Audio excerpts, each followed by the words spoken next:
ESPN, the 97.3 ESPN free mobile app. Live video streaming on the X platform, YouTube, at Mike Gill Show. Well, an ugly one last night at Citizens Bank Park. We'll dive into it from every angle because there's so many layers to this which we could dissect, and I want to get everybody's thoughts on it if you're listening today. Holler if you hear me. Painful to watch last night.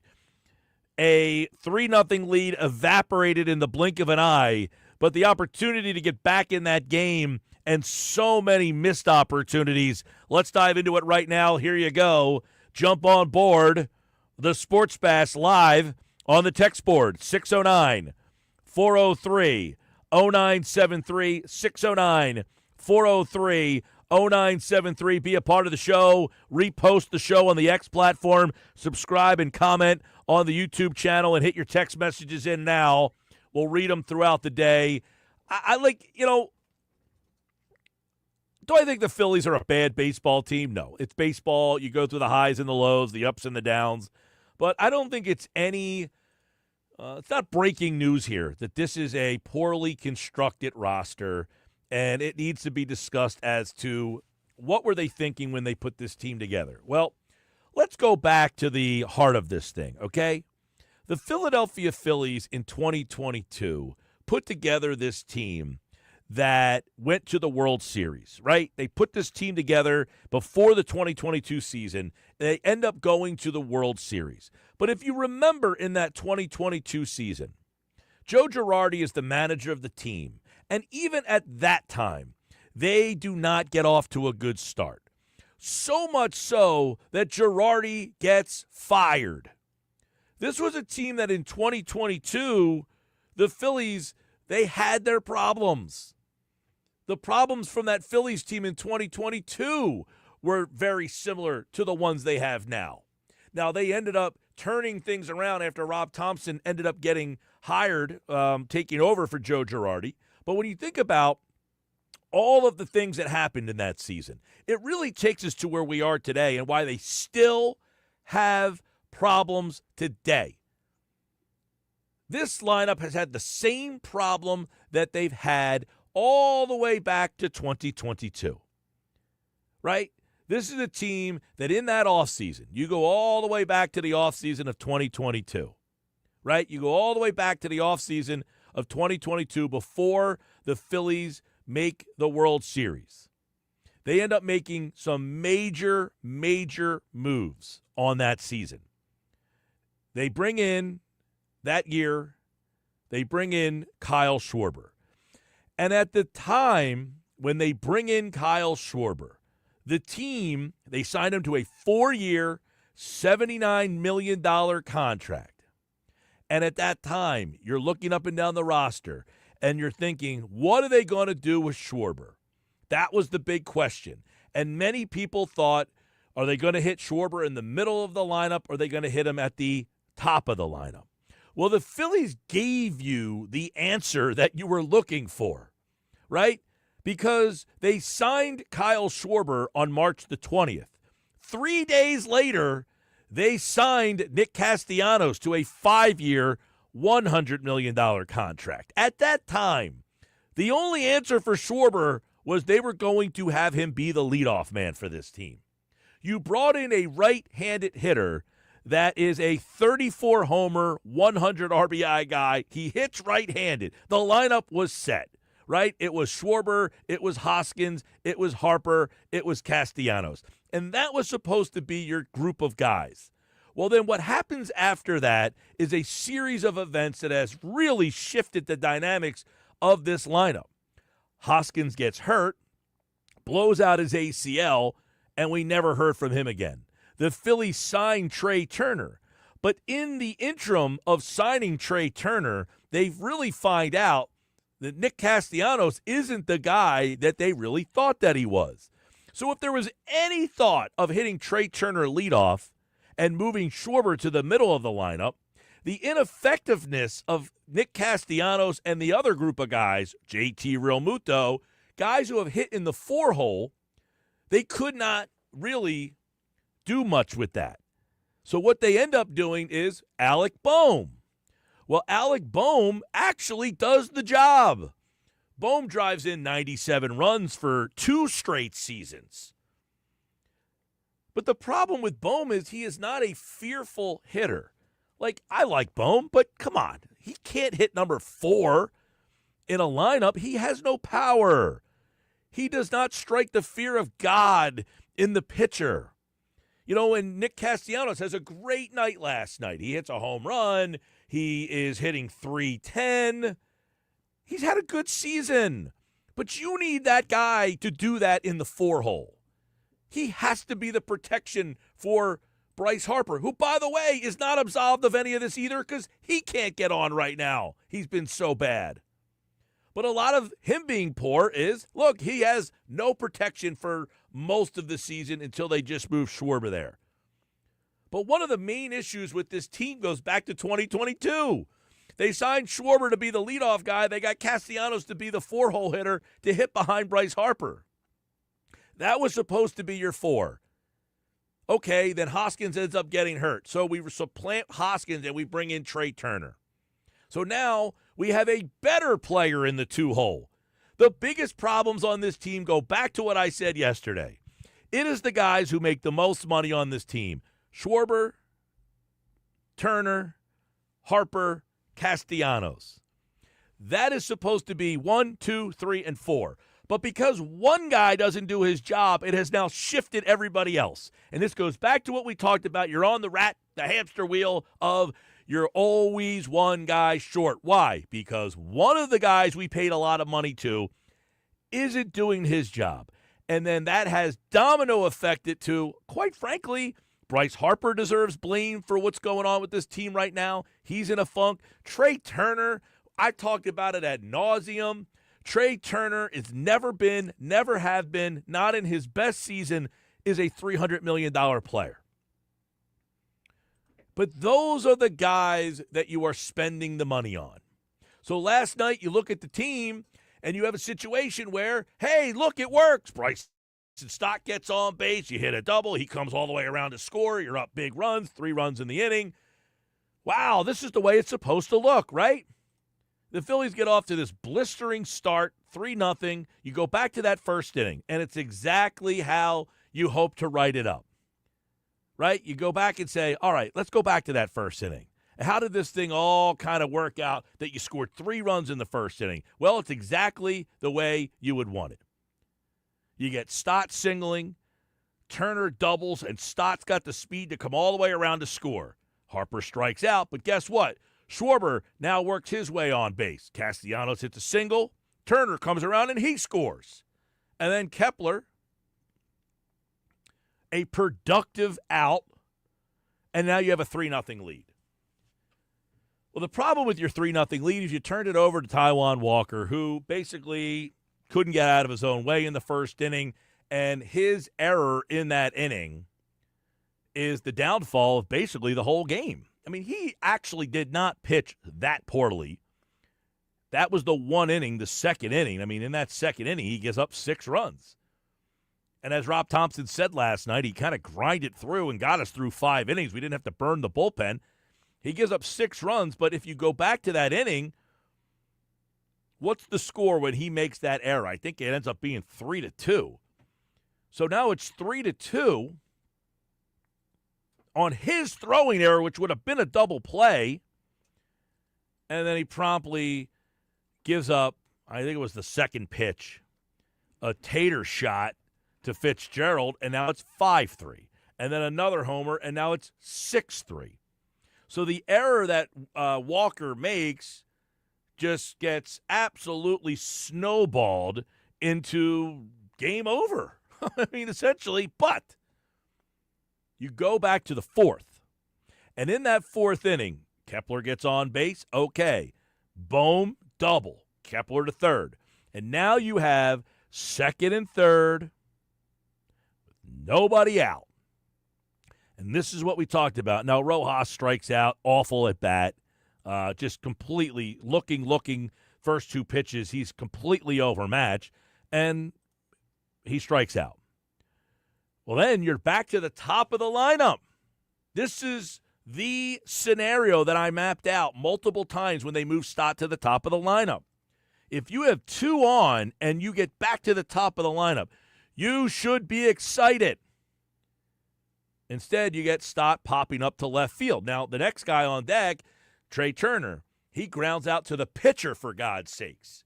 And you have Kepler and Bohm stranded there. So there you have the 7 and 8 hole hitter getting on base, turning it over to the top of the lineup with 1 out and runners on second and third, and you cannot score.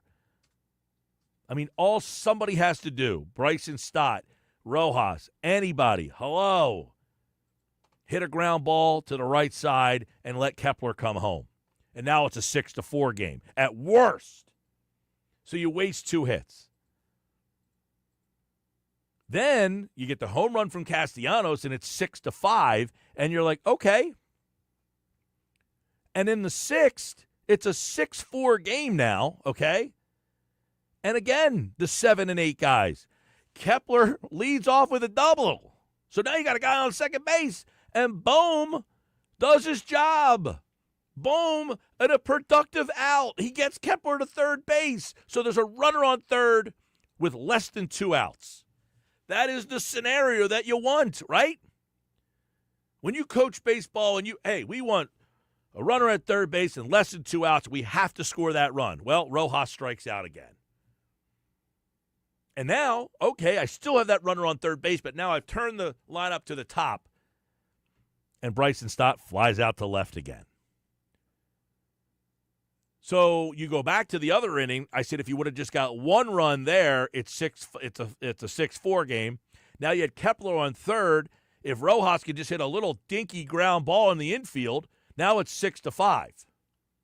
It's a 6-5 game, and how different is all that? Instead, it's a 6-4 game, and you give up a home run to Yastrzemski, and it's an 8-4 game, just like that. The Fitzgerald triple sets the tone for the inning in the 7th. Then, of course, the real Muto, you're in the 7th. You've got Harper, I think, singled. Schwarber, I want to say Schwarber flew out. Then Castellanos walks.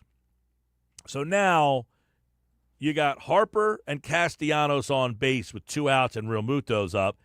And, the umpire calls that pitch, which is a foot outside. It's not a strike. But quite frankly, if he gets on base, who's up next? Kepler, who had been the one guy that's hitting for you. And who knows what would have happened. But the problems that they have is a complete makeup where they had Schwarber here to be the leadoff hitter. But because you have Castellanos struggling in the 4-hole, you have to move him down the lineup. So now what you've done is you have to move Schwarber from the place that you signed him to hit. And you have to put him in the 4-hole, which means now when you turn the lineup over, when these guys at the bottom keep getting on base. And look, over the years, that's been the thing with the Phillies. Their bottom of the order has been guys that get on base. Schwarber's a guy with 90-plus RBI hitting in the leadoff spot because he has runners on base. So when you turn that lineup over twice last night with Bohm and Kepler on base, or Bohm and Kepler on base the 1 inning and then Kepler on base in the other inning, and you're turning it over to Stott, that's where you have to make them pay. That's where you have to make them pay. And the Phillies right now with runners in scoring position, the 9-hole spot for the Phillies this year, they are the worst team in baseball. They have the lowest batting average out of the 9-hole in baseball. Their batting in the 9 spot is at 140. They are 0 for their last 33 in the 9-hole. 0 for 33 in the 9-hole in a row. 0 for 26 from Brandon Marsh. And they are the 5th worst team in the majors with runners in scoring position. I mean, you absolutely cannot have the opportunity to score runs when the top of your lineup comes up, right? This is the frustrating part. The top of your lineup comes up, and you have second and third with less than 2 outs, and the top of the lineup's up, and you end up with a big, fat nothing burger. It's a tough way to win. It's a tough way to win against a good team like the Giants, who, by the way, that team can hit. They got offense top to bottom. The kid pitching last night just okay, and the Phillies put a 3 spot, but like they do a lot, pop up a 3, then go silent the rest of the way. Your thoughts? 609-403-0973, 609-403-0973. You know, it's tough to bring this up on a day like today, which is Kepler, who did come up to play last night. He had a double. He was on base a couple times. He was the one guy other than Castellanos who showed up. You know, I think Castellanos with the home run, and, you know, Castellanos, I got to give him a lot of credit. I mean, he was 2 for 3 last night with a couple RBIs. He crushes the home run. He's up to 310 on the season. I think Castellanos, other than the one night he hit in the 4-hole and went 0 for 5 with 5 strikeouts, he's been probably the most consistent. Not probably. I think he's been. I mean, everybody's talking about Schwarber and how good Schwarber has been.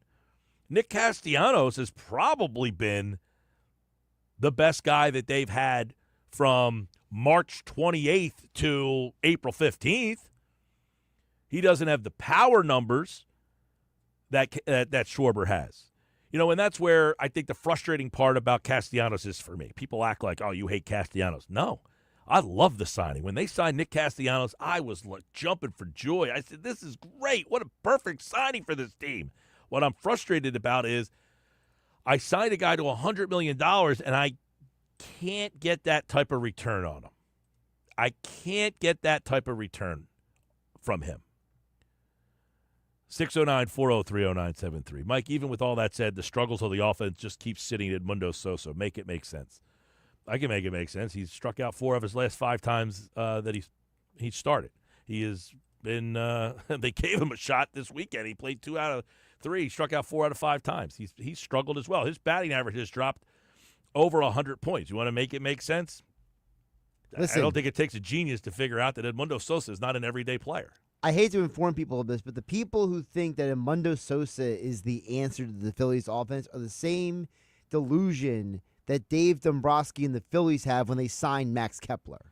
Yeah, and that's why I said it's hard to bring Kepler to the rug right now. He went 2 for 4 last night. He had a double. He did have a good game last night. But what were you thinking with Kepler that you brought a left-handed bat to this lineup who, let's be honest, even Kepler in his best season is just an average player. I mean, he had a couple of, like, good, not great seasons. Like, what is Max Kepler's best season? Probably goes back to 2019. Now, in that year, he had 36 homers. Did you really think you were going to get a 36-homer, 90 RBI guy again? That seems pretty far-fetched. That happened 5 years ago. So you look at what Max Kepler generally is. 17 homers, 19 homers, 20 homers. This is in 2016, 17, 18. 2021, he had 19 homers, but he had 211 that year. I mean, that's not helping this team. In 2023, he had 260 with 24 homers and 66 RBI. Okay, would that guy help this team? Marginally. Maybe. But did you really think you were getting, that player? I mean, his season averages, okay? If you map out his career, he averages 99 games a year. Yep. 237 with a 318 on-base percentage and a 428 slug. He averages 15 homers and 46 RBI. I just don't see where they thought him at his best. It doesn't make any sense to me. And again, he had a good game last night. He doubled. He got on base twice. Him and Bohm, other than Castellanos, obviously, who had the best game out of everybody, but Kepler and Bohm were the other 2 guys. At least Bohm had a productive out, and he hit the double that got second and third with nobody out and turned it over to the top of the order. Yes, there are positives to take away from a 10-4 loss last night, right? Bohm, he looked like he finally woke up as an offensive hitter. Yes, Castellanos had a monster game. Thank God Kepler's finally earning his paycheck. For one night. But you still lost 10-4 to a team where you had multiple opportunities with runners on base, multiple opportunities with the drive guys in, and you couldn't get it done again. Yeah, listen, this team hitting runners in scoring position, the numbers are bad. They've been They're really fifth worst bad. in baseball. Well, fifth worst in baseball makes it sound better. They're hitting 199 with runners in scoring position. The only team worse has been the Braves, the Guardians, the Mets, and the Mariners. Now, the Braves, the Guardians, and the Mets, and the Mariners, all of those teams, I think, had playoff aspirations at the beginning of this year. Right now, it's part of the reason why those teams are not maximizing who and what they are. Sure. Look, again, it is 15 games into the season, 16 games into the season. I will not sit here and say that this is an absolute, but what I will say is the signs have not changed since 2022. No, they have created a formula. They have been dead set on this formula, and they have not made any adjustments when the formula has not gotten the outcome they desired. Yeah. What's that saying? If you can't keep doing the same thing again and again and expect a different result? Yeah, listen, I know that's where everybody says, well, then, you got to play this guy, you got to play that guy, more Sosa, more this. Listen, Sosa played last week. He struck out 4 times. He went from 550 to 444 in a weekend. Well, this goes back to also the whole, and Mike, you've dealt with this for a long time. People were texting me last night here on 97.3 ESPN. It's people want to blame Rob Thompson because they love to blame the manager. The reality is that these baseball teams, these sports teams, they're built in the offseason before you ever get to the season. Roster construction is important, and I think the person that needs to finger point at them has to be Dombrowski right now, because the president of baseball operations, who John Middleton says, oh, it's Dave's decision, not mine. Well, Dave is not putting the best version of the Phillies on the field for the manager, Rob Thompson. Yeah, well, they definitely have a flawed lineup right now with they have a flawed roster. Yeah, the roster, right, with the left-handedness of the roster. Now, Weston Wilson, he got promoted today to AAA Lehigh, which means he'll probably play a couple games down there. I don't have any hope that Weston Wilson comes up here and all of a sudden. You can't depend on Weston Wilson to save this offense. That's like asking a Pinto to drive you across the country. Yeah, I have no hope that Weston Wilson is going to come up here and all of a sudden add the jolt to this. Look, they are inherently bad in center field. You mentioned the 9-hole spot. They are the worst batting average in baseball out of the 9-hole. They are 0 for their last 33. So you got a major problem in center field right now, which quite frankly, I do not see that being changed. Look, Rojas is just overmatched, period. Point blank. Can't hit at this level every single day. And Marsh can't hit lefties. And so right now he's so far out of the woods against righties that he's unplayable, that they have to sit him the next couple of days. He's so far out of the woods you can find Ilya Brizgalov. So put it this way. I would feel better right now playing Sosa in center field than either one of those two guys. Now, my expectations if Sosa played every day is you'd see a little bit of what you saw when he played most recently. Right. You start to show a guy like Sosa too much. This is one of the reasons. I'm trying to explain to some of the people who seem to have very big, I don't know, do you have a Sosa jersey? Do you have a bet? Sosa on the wall, poster on the wall? I mean, maybe they got a preseason bet. One of the reasons a guy like Sosa does not get regular playing time is when he gets regular playing time, the more he plays, the more he kind of chases and gets exposed. Right. He played very well last year for a short amount of time, and then as he played more, he started to struggle. And when you struggle, when you can see people struggling. Now, the other retort is, well, look at these other guys. They're striking out more. They have much more of a track record of not struggling. Alec Boehm, whether you like Alec Boehm or not, he hit 285 last year. He hit over 300 with runners in scoring position. Yep. He has driven in almost 100 runs 2 years in a row, and the only reason he didn't drive in over 100 runs is because he got hurt. So you might not like Boehm. I get it. He's everybody's whipping boy. Blast him all you want. But there is some consistency to Boehm. He doesn't strike out a whole heck of a lot. He puts the ball in play, productive out last night. When you see a guy like Sosa start to get more playing time, teams attack him differently, and Correct. he starts to swing at pitches out of the zone. You see his strikeout numbers are Mike, a problem for him. Really quick. And look, this isn't Yeah. like, hey, you hate Sosa. I want to see the best possible version of the team, and I don't care who the 9 guys are. Give me the best 9. Why would I sit here and tell you, man, you're right. Why aren't they playing Sosa? Why? Because, quite frankly, we have a big enough sample size of Sosa to see that if you play him every day, and now you would say, well, this guy's not producing and that guy's not producing. So now you are taking away somebody who does something well and putting them in a position. You know, back in the old ECW days, Paul Heyman, he would say accentuate the positives. Don't overexpose a negative. Accentuate the positive. You have a positive. Don't expose them. I always go back to the idea of, I feel like in my entire life as a Philadelphia sports fan, when it comes to the Sixers, there's always a guy who is good off the bench. And it's like, well, there's a reason why he's good off the bench. Because if you give him too many minutes, he gets exposed defensively. And then when eventually you have to play Lou Williams, TJ McConnell starter minutes, they get blasted. And then people are like, why are you starting them? Well, you wanted me to start them, and now you see what happens. To me, Sosa is the same exact thing. Yeah, listen, I mean, anybody who wants to text in Sosa, have fun, have a blast. I'm not going to waste my breath on Sosa the rest of the day here. Jeff and Galloway. The other issue I have is Topper standing in the dugout, not saying a word. That kind of stuff.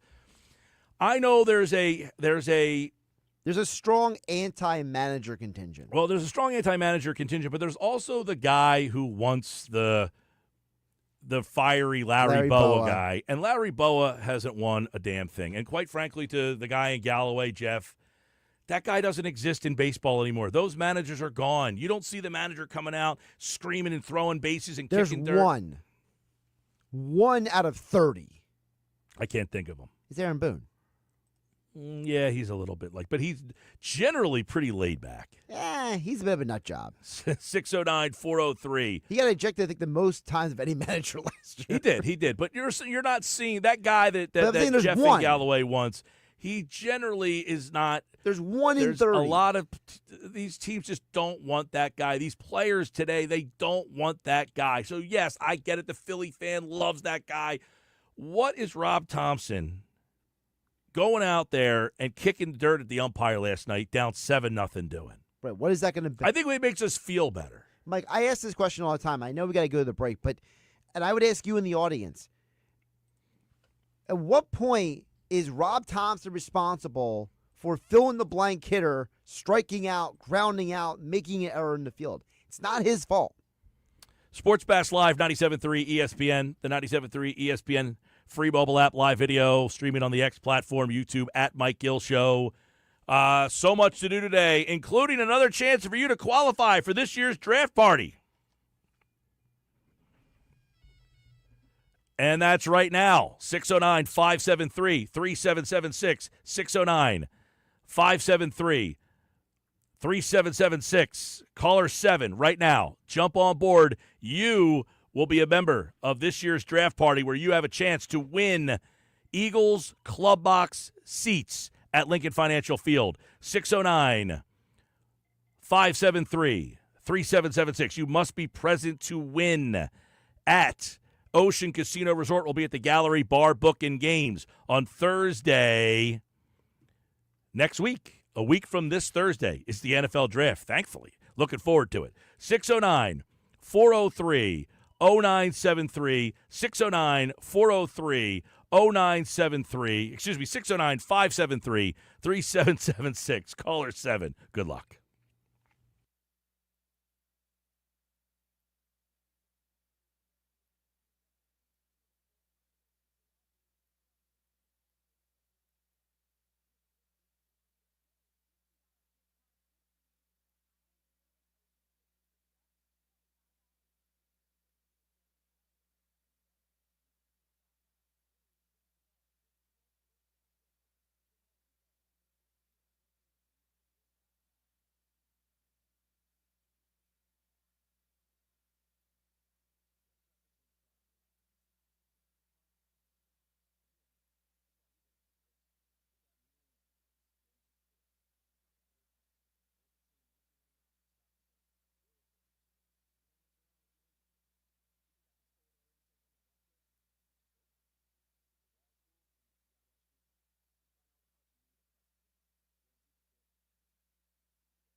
All right, 2:35, Sports Bash Live, 97.3 ESPN. Hey, congratulations, Janet in Millville. We'll see you at the draft party on Thursday next week.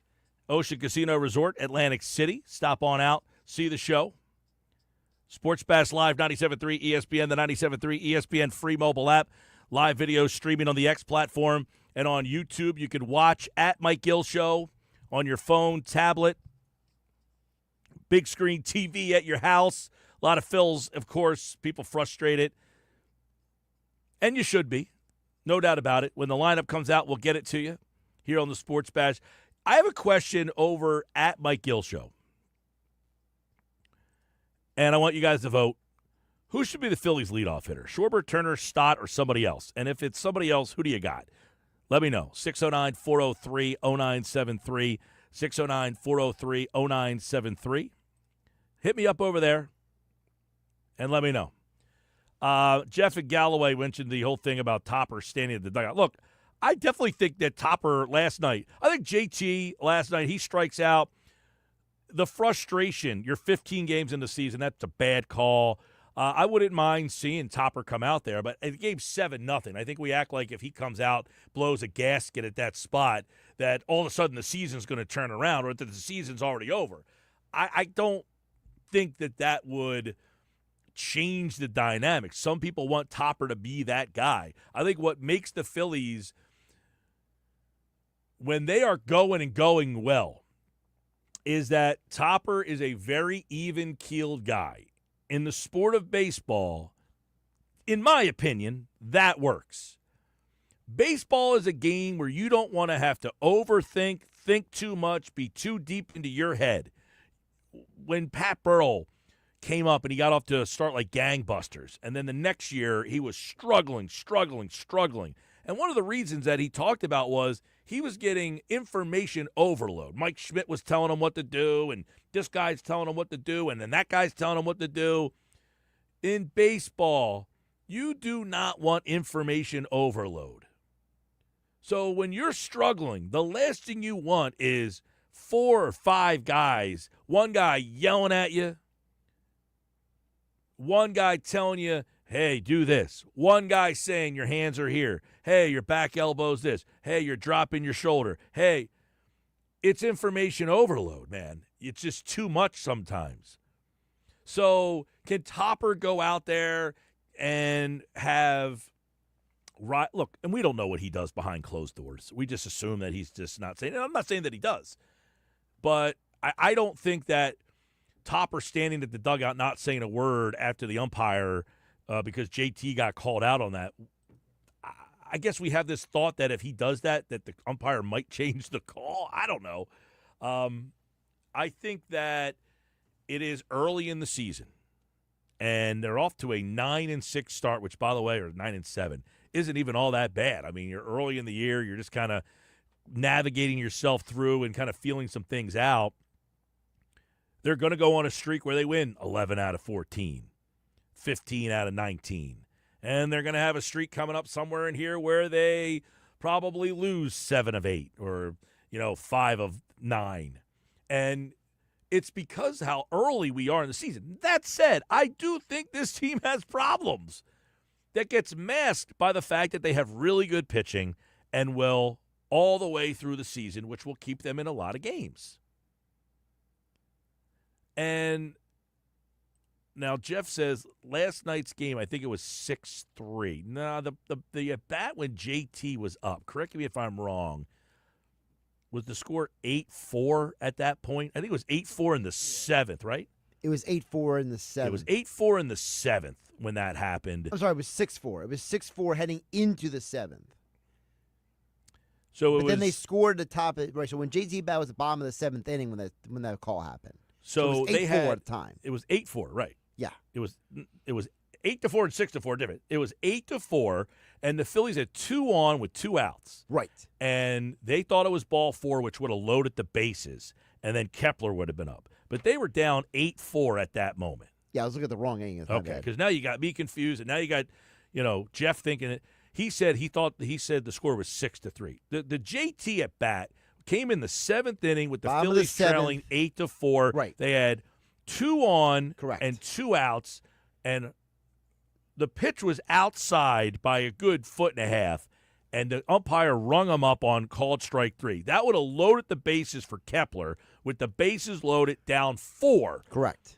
So the text message from Jeff is suggesting that at that moment that I guess I said 7-0. I don't know where I got 7-0 from. I must have been thinking about the game Sunday against the Cardinals, right? The game last night was you know what it was? I said 7-0. It was the 7th inning. It was the 7th inning. It was 8-4 in the 7th, not 7-0. So Jeff, yes, our lines got crossed a little bit there, but they were down 8-4 in the 7th. So could he have come out there and given the umpire a piece of his mind? Yeah, sure. I mean, I don't know what that's changing. But I get it. There is a group of people that thinks that is the thing that will get you to. I don't know. I just am not that guy. I don't need someone to come screaming at me to get me going. Yeah, to me, that's more of a distraction than anything else after a while. If you have that guy doing that kind of stuff, it's almost like they become the attraction. I mean, listen, and everybody's different. JT Realmuto is different from Trey Turner, who's different from Nick Castellanos. Everybody wants to be kind of pushed and handled differently. So I'm not saying Jeff is 100% wrong. It's just not something that I am looking at and saying, man, I can't believe he didn't go out there and give the umpire a piece of his mind. These guys miss calls all the time. He'd be out there arguing all season, every night. Yeah, listen, if you want to have a conversation about Rob Thompson, the lineup, pitching decisions in game, those are things you can have that conversation about. But I can't get on Rob in that situation for not going out to argue with the umpire. 609-403-0973. Who should hit leadoff right now? Because I think you got to start there. You got to start from the basics here. I think in a perfect world, to me, you have Schwarber, Turner, Harper, Castellanos. The question is, do we trust Castellanos over a long stretch? Seriously. I'm serious. He's been the most consistent hitter on the team right now. He has, but the last time you hit him cleanup, he went 0 for 5. With 5 strikeouts. I know. But it's one game. Should they give that 4 more of an opportunity? I mean, it's worth having a conversation about. My gut instinct when you first asked the question was, why not go Turner, Harper, Schwarber, then Castellanos? Because now you're putting Turner in the top spot. You're moving everyone up a slot. Turner, Harper, Schwarber, Castellanos. I'm not adverse to that. That's not bad either. Because that way, if you're telling me that Castellanos is having this really good year, right? Why not say the only thing I would say is it breaks up the lefties going the way that I go. And although this team doesn't seem to care about that halftime. No, well, that's because they have 5 lefties. That's the problem. You have 5, so now you have the odd number. Someone's going to have to pair up next to each other, and then sometimes they've been going 1, 2, 3. 8, 9, 1. 8, 9, 1, 2, 3. yeah. The one thing I look at with Schwarber in the leadoff is the examples of last night. You have the bottom of the order on base, and then you turn the lineup over, and I'm stuck with Stott. Yeah. I just don't think Stott – I think Stott is fine at the bottom of the order, but you put him at the top of the order. His best numbers are in the 6th spot, ironically. Well, his best year was the year that he hit 6th. Right. So, I mean, to me, I would like to see him go back there. I mean, heck, if Castellanos is 4, you want to put Bohm at 5 and Stott at 6, fine, let's do it. 609-403-0973. Mike, great show. Random Eagles draft question. I'll get to that a little bit later. Sorry, Kevin. We'll get to I just saw that come in. We'll get back to Kevin in a minute. Yeah. Turner as leadoff on the text board. Turner, he is your leadoff, period.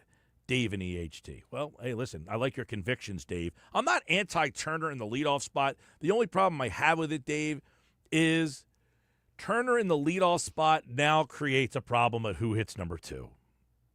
Okay, Harper. Now I have the 2 lefties hitting back-to-back. And I am not a big fan in the majors of hitting the 2 lefties back-to-back like that. I'm not either. I just feel like if I had to bat 2 guys back-to-back who are left-handed, if I have to choose, it's Harper and Schwarber. Mike, of course you don't think Topper was wrong for trying to light a fire under this team. He never does anything wrong. I didn't say that. I just said it's not my style. If you think that Topper should have gone out there last night, I'm not going to argue with you. I don't think it's right or wrong. Look, these things are all subjective. If Topper goes out there and lights that umpire up, do they win that game last night? My opinion, no.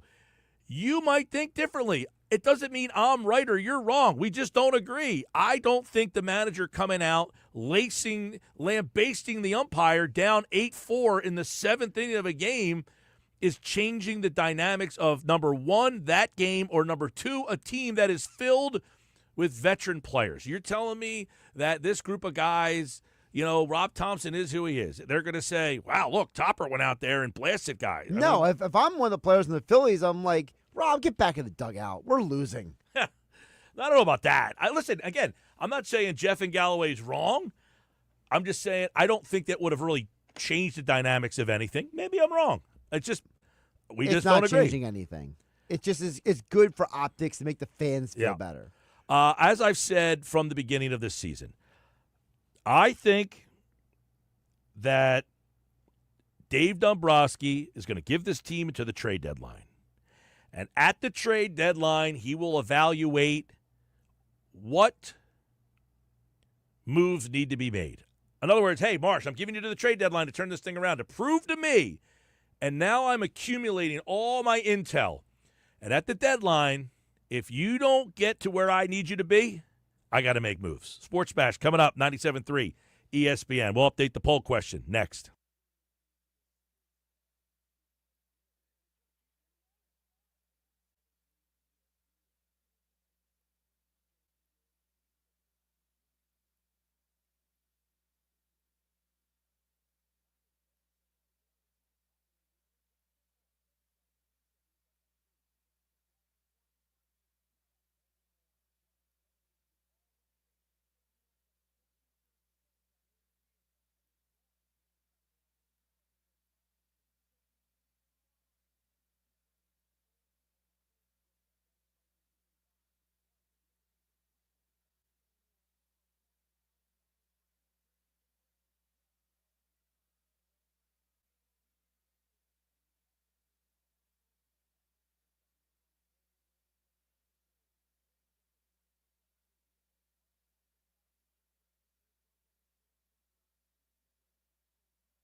253, Sports Bash Live, 97.3 ESPN. Joe in Summers Point says, Mike, I sent you this on March 26th. I stand by it. This is the lineup we should have every day.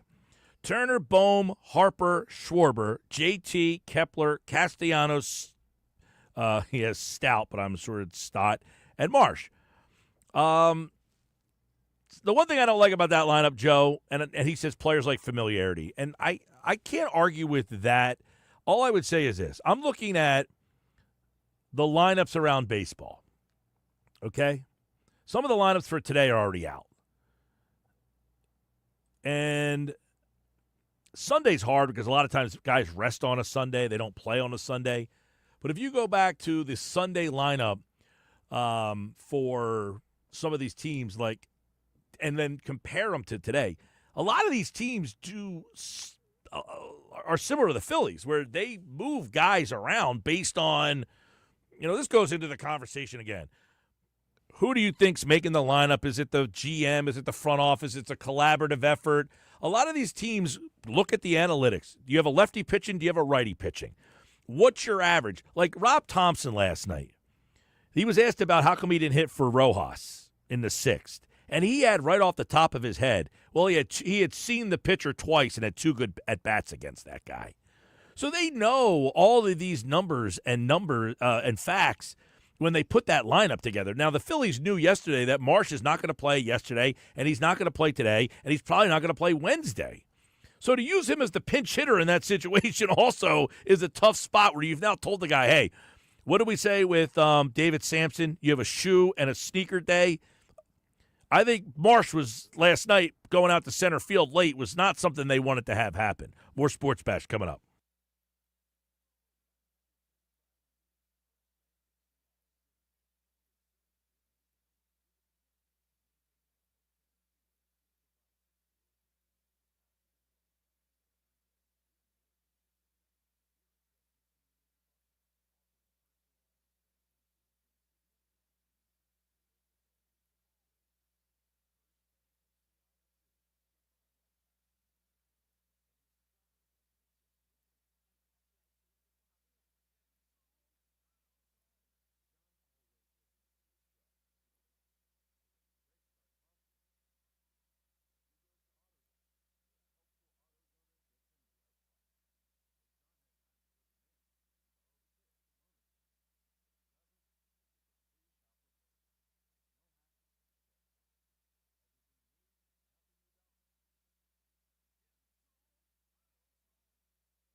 All right, Sports Bats Live, 97.3 ESPN, the 97.3 ESPN free mobile app, live video streaming on the X platform, YouTube, at Mike Gill Show. Frank Klose covers the Phillies, 97.3 ESPN.com. His Phillies mailbag appears on the website, 97.3 ESPN.com, every Tuesday. He answers your mailbag questions. If you have questions for Frank, 609-403-0973. We got the poll question up. Who should be the leadoff hitter? 40% right now say Turner, 27 Schwarber, 20 Stott, and about 13% say other. I don't know who these others are, but if you have an other, let me know, because I quite frankly don't have an answer of somebody else that could be hitting in the leadoff spot for this team. Frank Klose joins us now for another edition of the Mailback on 97.3 ESPN, and I think, let's see, I believe the lineup is out. Bryson Stott is back in the leadoff spot. Trey Turner hits 2, Harper hits 3, Schwarber hits 4, Castellanos hits 5, Realmuto, Kepler, Bohm. Marsh is already back in the lineup, so they saw enough of see, and this is where I can get a little criticism here. You just said Marsh is going to sit a couple days, and now Rojas had a bad game last night, so you're benching him again. So that to me is a little bit quick to be pulling the hooks here. There's a lot of things I have on that. Here is what Rob Thompson said the other day.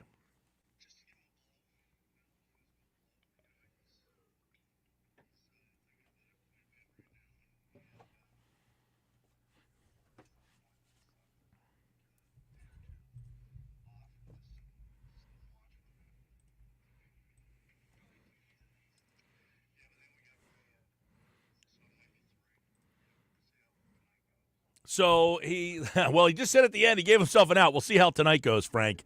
There's the lineup: Stott, Turner, Harper, as we said, and Schwarber, Castellanos, Realmuto, Kepler, Bohm, and Marsh. So they're going right back to Marsh in this spot here, which I think is a little quick. But thoughts on what Thompson said the other day and now what he's doing today? Well, you can't hit your way out of a slump unless you get a chance to hit. I think the Phillies are going to need to make a decision soon. Now, as you wrote today, Weston Wilson's rehab has been transferred to AAA. I think Weston Wilson can displace one of these Phillies outfielders, whether it's Marsh maybe or Rojas. I think Marsh is facing a possible demotion to AAA. I wouldn't be shocked if he can't get some hits the next couple of days. I mean, let's face it, Mike, it's been a whole week that he hasn't had a hit since we talked last Tuesday and wondered about his slumping, and he hasn't had a hit since. I think he might be on thin ice, and if Weston Wilson looks good at AAA, it's not out of the question that they send Marsh to AAA. I really wouldn't be shocked if they made such a move. Or, maybe if you asked me 10 days ago, I thought maybe Rojas might have been the one that would make room for Weston Wilson, but I think you're going to see Weston Wilson once they feel that he's ready. So Wilson got promoted today to Lehigh Valley. I would imagine, yes, that he will. Now, Kepler had actually a pretty good game last night, but they cannot go on with this center field situation much longer. So what do you do in center field? Well, last week I suggested maybe they give Edmundo Sosa a shot. They seem to be a little hesitant of that. Although he did make an appearance or two there. I would definitely see if maybe Wilson can play center field during this rehab. I know I have not seen the Iron Pigs lineup yet, but he's played second. He's hitting second. He's hitting second in center field. I think he's playing left field. Left field. Okay. See, I know they were trying Crawford in left field at AAA a little bit. I didn't know if that was so that maybe Wilson could get some appearances in center field, but in terms of center field, they don't have a lot of options. They're going to go get Mercado out of AAA. So, again, I'm surprised they didn't give Kepler an opportunity. Kepler always considered a fine right fielder. I'm surprised they didn't give him more of a look in center, although he has played center field in the past. But that's going to be the position that you're going to have to solve externally if you can't solve it from within. By the way, Weston Wilson's playing second base today. Interesting. So Crawford led off and is playing center field. Wilson batted second. Rincona has played right field. Kemp at third, Stubbs caught. Buddy Kennedy played first base. Cal Stevenson played left. So there you go. Wilson played second, so he didn't even play the outfield today. Yeah, they must be just going for the at-bats there. But it seems like a disconnect. You think they'd be using AAA Lehigh Valley to sort of plan for the future in the major leagues. But yeah. But I don't see Weston Wilson playing a lot of second base unless unless they're considering picking him over Clemens. Well, that would be the thing, right? I would think, and I'll ask you, if when Wilson's ready to come up, wouldn't it be Cody Clemens who's the odd man out? They haven't used him at all. I know he's been getting in a bat at the end of a blowout. That seems to be when Clemens gets an opportunity to play. But I if the outfielders are scuffling, I would make sure that the outfielders, one of the outfielders, is demoted to AAA. I mean, Brandon March has options. He hasn't hit the 5-year service time where you have to ask him his permission. Johan Rojas hasn't exactly been lighting the world on fire. Maybe it comes from one of them, unless they're really worried about center field defensively. Then, hey, if you're me, what the heck? Find a roster spot and get Mercado up too. Frank, obviously the leadoff spot. There's a lot here, right? There's a lot that goes into the leadoff situation here. Who do you think is the best option for them in the leadoff spot? Let's start with that. I still like Trey Turner. Although, what you saw last night, the Phillies' first at bat, you see a hit from Stott, and then Turner, who has speed behind Stott, that led to a quick run. I think that was what you kind of want to get out of the situation. Now, if I'm the Phillies, I would have Trey Turner being the one getting on first and using his speed ahead of Bryce Harper. That's what I would do. But clearly they want to have some protection in the lineup for Harper. I think what they learned quickly is that Bohm was not providing that, and so they felt the need to put Schwarber behind Harper. Now, okay, so let's go with this then. Castellanos has been the most consistent guy they've had all season long. Why not try him for an extended period of time fourth? Why they hit him there one night. He went 0 for 5 with 5 strikeouts. They moved him right out of the lineup. So is he – because in other words, then you don't have to hit Schwarber and Harper back-to-back. I think that's where you end up having a little bit of an issue. I do understand you have to have someone to protect Harper, and obviously other teams do not respect Castellanos enough because they walked Harper twice to face Castellanos. Now, was it just because it was one night? But do you think this Philly should just stick with Castellanos there for an extended period of time? I would. I think if it was me drawing up the lineup card, and it certainly is not, I would go Turner, Harper, Schwarber, and then Castellanos. Even if they're afraid of Castellanos or not afraid of Castellanos now, I mean, I would imagine at some point he would make people pay, and so I would do it. And let's face it, this that's only the first time through the order, and then the rest of the Phillies haven't been hitting through the first time of the order. Maybe that was the issue that they've been playing with all this, but you want to get to that lead early. But if it's me, I would just leave it like that. And those are guys that are going to play every single day. You kind of have it anchored there, and it just seems to me that even if he struggled at times in the 4-hole, he would just get used to it, and at some point he would make them pay if they're going to keep putting Harper on to face him. I mean, I get it. They tried it a couple of years ago. He hit fourth for most of the season, and he just had an abysmal start. They ended up switching Bohm to actually they went to Real Muto first, and then they went to Bohm, and Bohm eventually became the guy that moved to that spot. But right now, the way Castellanos going, would you go – now you like Turner as one, so you would say Turner, Harper, Schwarber, Castellanos. So you have Harper 2, Schwarber 3. So now you have your two big left-handed – see, if you went Schwarber, Turner, Harper, Castellanos, you're still wanting to give Harper the protection from Schwarber, it sounds like. You're not ready to say that Castellanos provides enough protection. Correct, but I think he would be in a position there to do some damage if Schwarber is the one in front of him, and behind him, that's Bryson Stott is making better contact. He's still not hitting that well against lefties. That's the one thing that's kind of hidden right now, is that Stott has struggled against lefties, but I think he's making enough contact that you could justify hitting him fifth for now to sort of break up the lefties and righties, and then maybe put Real Muto sixth. And I guess Bohm is down at the bottom, towards the bottom of the lineup right now, because he's just not getting it done. And it feels like to me that Alec Bohm's got it in his head. And sometimes I think with Bohm, as we've seen mentally, when he lets himself get down, he kind of falls deeper into the hole. Now, the good news is he's still been making some nice plays at third base. So at least the defense and offense don't seem connected like they had been in the past. But But Bohm's going to, Bohm is such a good contact hitter. I think he's going to snap out of it eventually, but I think you do need to put him down in the order just to give him that opportunity and take the pressure off. All right, let's get to some of the mailbag questions for Frank. And, of course, you can text your mailbag questions in at 609-403-0973. Let's go to Mike. He asked this question. We're going to keep doing the same thing with this group over and over and over again, aren't we? So what's the direction that he's getting at with this question, Frank? How did you answer this one? Well, the Phillies clearly only had two major acquisitions and then kind of a 1A. They added Jesus Luzardo to the rotation. To me, that was not doing over what last year was, which was they didn't have a lot of depth at the starting rotation side of things, and they kind of shored that up a little bit, which came in handy right away because Ranger Suarez was not ready. Jordan Romano, of course, struggled a little bit. Maybe he's getting a little bit back together and doing all right. But then Max Kepler was kind of the 1A. But in terms of big names, I think maybe people were hoping for a superstar to come in and sort of snap them out of it. But to be honest with you, Mike, the way that some fans are reacting to this 9-5 start makes me think that they're 2-12 or 2-13 or something like that, and not 4 games above 500 in this very short span of the new season. They're still doing pretty well, and I do honestly think the best to come is with this particular group. It's still a small sample size. Now, I don't think that you're seeing every player at their best. Certainly Zach Wheeler's not at his best, right?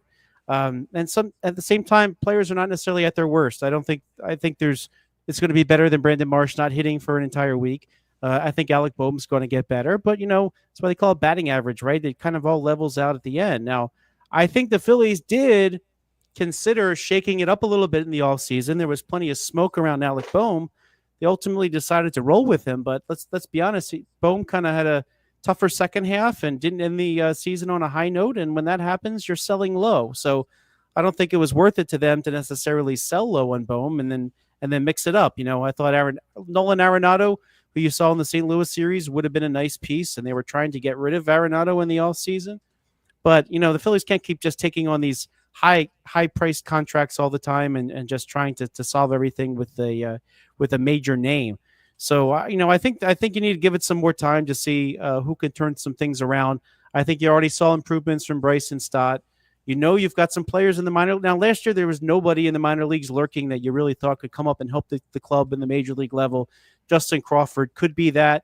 The Phillies trade deadline, I think that will be key too. Wherever they're lacking, they got to make some moves. So I think the mix-up is probably going to happen at that time. I think the Phillies didn't want to take a whole year of Nolan Arenado and that big contract. Might they revisit it at the trade deadline if Boehm is still scuffling or underperforming? Maybe, but I think that what's going to be telling is what they do after they get 3 months of games under their belt, what they start to look for in their trade deadline acquisitions and who they bring up from the farm system to address some of these needs. So you have a little bit more hope there. And I didn't even mention Andrew Painter yet, who in theory would help the Phillies later down the line as well. So Phillies have some more internal options, and they've got some external options that they might be able to pursue, but also to give time to the likes of Stott to see if he can turn it around, to Boehm to see if he can turn it around. But yeah, I think some of the holes in some of the Phillies players' games, we keep seeing them come up again, and I understand that's why they're frustrating some fans. All right, Tony has a question about umpires and the accountability. The call last night, I want to get twofold here. Some of the listeners think that Rob should have gone out there and given the umpire a piece of his mind. First, let's get your thoughts on that. Do you think Thompson a little too laid back this early in the season? Would you have liked to seen him get involved in that situation last night? At the time I was watching it, I was like, well, the angle that Thompson's at, it looked like a strike, at least from the level of it, in terms of between the knees and the letters, right? It was clearly outside, and all the technology in the world kind of showed that it was outside. Thompson, for all he knew from where he was situated, how far outside, I don't think he could tell. But there was actually 2 bad calls in that at bat. One really inside called a strike, and one outside called a strike. And I made sure I went onto that MLB Game Day and screenshotted it right away and tweeted it out so that people could see just where they were. But I actually also have embedded in the article on 97.3ESPN.com the umpire scorecard for Tony Randazzo from last night. And clearly he missed those 2 calls. There is absolutely no there's no way around it, right? I'm sure if Randazzo looked at it again, he probably would agree with that too. But I think in terms of umpires being held accountable, they actually are, and we don't see it though. I mean, it's part of their contract that they're not going to be publicly reprimanded for any mistakes that they make. Now, overall, if you look at the umpire scorecard from yesterday, Randazzo for the most part was okay overall. Now, the reason why people get upset is there are human beings behind there, and they make mistakes.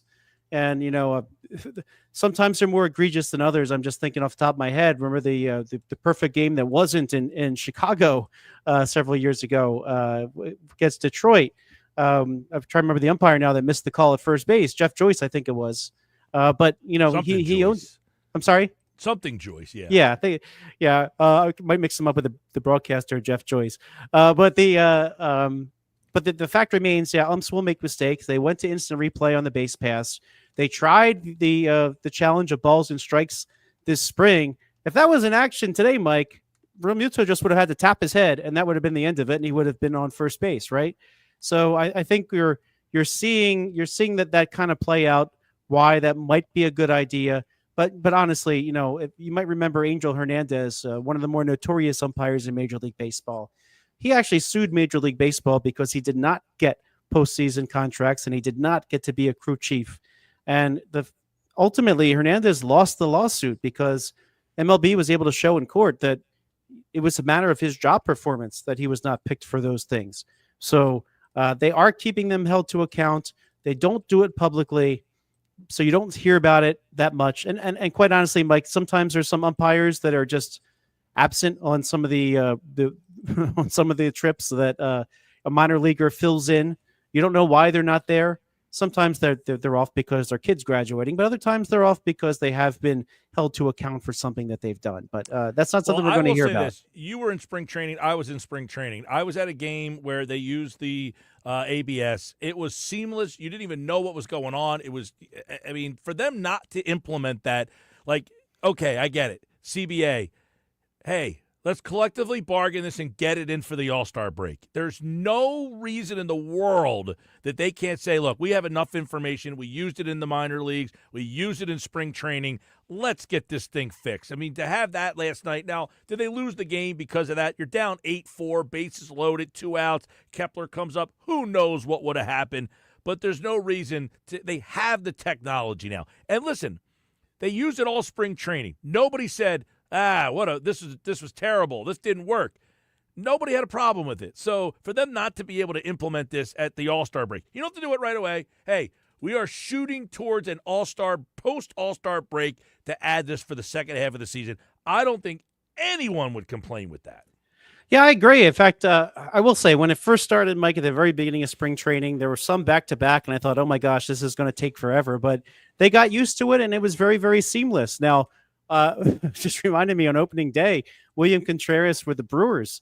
There was a call where he tapped himself on the helmet. I don't know if he was trying to show up the umpire or if he was just so used to it that he wanted to have the call reviewed. So assuming that he wasn't trying to mess with the umpire, Contreras just seemed to be in the mode of knowing to ask for it, and he was not able to challenge it at that time. So. Yeah, I'm surprised that if they committed to it for spring training and it was working, they just didn't find a way to implement it sooner. Did you see a game where they used it? Because I was at a game in Dunedin, and they used it multiple times in the game I was at. Yeah, I believe at least 3 games I was at, they used it, and really it was just the one time early on. It just seemed like it dragged on, but they got so used to it. And by the way, the turnaround time for them to show the balls and strikes, it was near instant. So more instant than other instant replay. Yeah, it really is. And, yeah, it was instantaneous.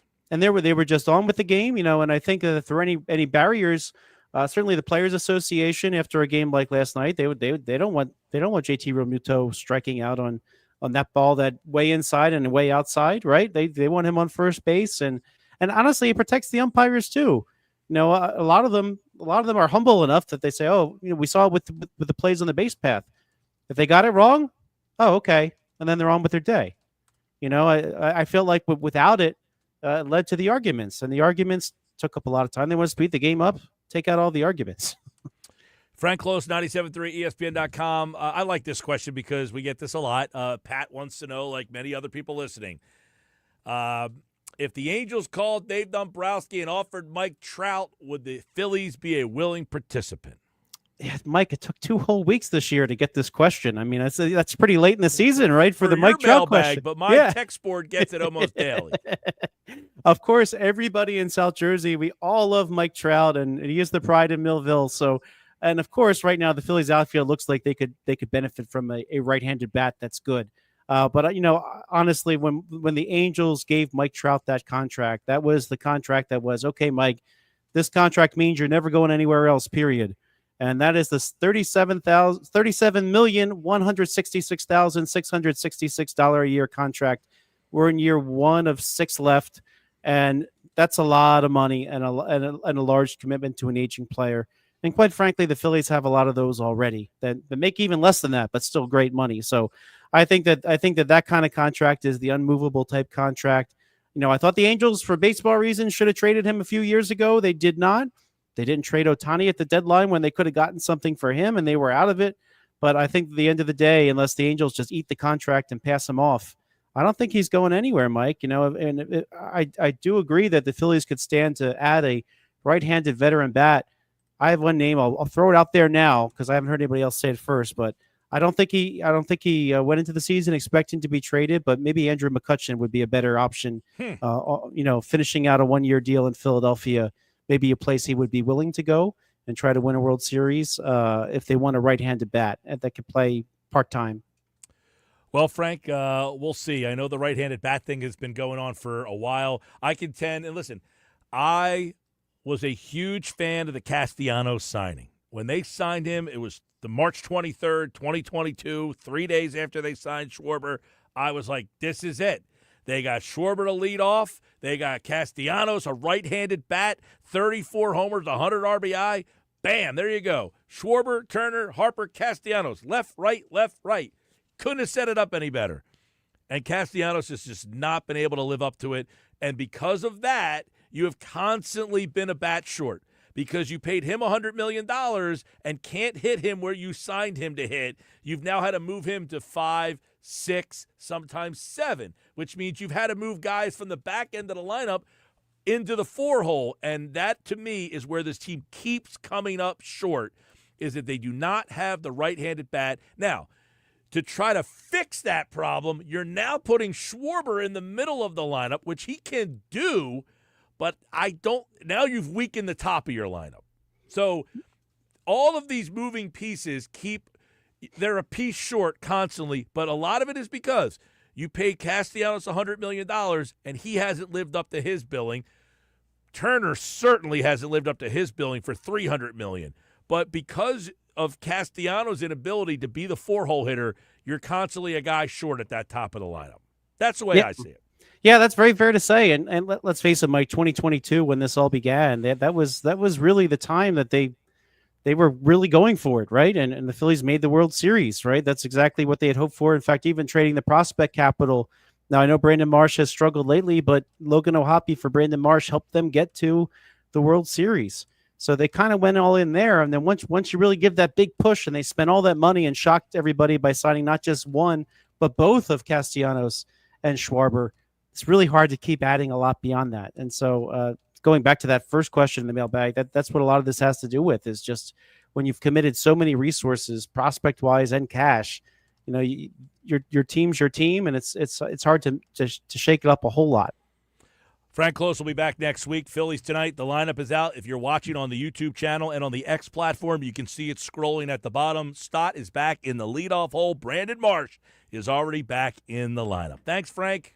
Thank you, Mike. All right, Frank Klose, everybody, 97.3 ESPN.com. Phillies Insider here on the Sports Bash. I'm Mike Gill. Coming up, we have so much more, including we're going to look at the back half of the draft. Ric Serritella with the latest NFL draft buzz. Don't go away. That's coming up next. But first, I need caller 7, 609-573-3776. 609-573-3776. 3776. Caller number 7. You have a chance to win Eagles Club Box tickets for a game at Lincoln Financial Field to see the Super Bowl champion Philadelphia Eagles. Be caller 7 right now at 609-573-3776, and you are in for this year's Philadelphia Eagles NFL Draft Party live at Ocean Casino Resort in Atlantic City. You must be present to win the Eagles Club Box tickets and all of the great prizes thanks to our friends at Ocean Casino Resort in Atlantic City. We'll see you there. Caller 7 right now. Good luck.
All right, 3:32. The NFL Draft is just over a week away. We will be live for our NFL Draft Party. We're going to be live at Ocean Casino at the Gallery Bar Book and Games. We'll be live on Thursday for the full show. We'll have a pair of tickets to see the Eagles. Club box seats. You can win an overnight stay to Ocean Casino. You can win tickets to a concert at Ocean, gift cards, and more. You know, Ocean just announced a big $50 million renovation. They're going to have like a new mini golf course.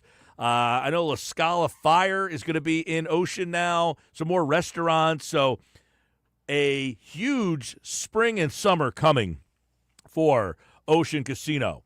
All right, Ric Serritella, NFL Draft Bible. The draft is here. We've been kind of going through the draft and getting his takes. We did 1 through 10. Last week we did 11 through 20. Today we're going to look at the back end. A lot of storylines there. But before we get there, Ric Serritella, has anything happened in the last week that maybe has changed?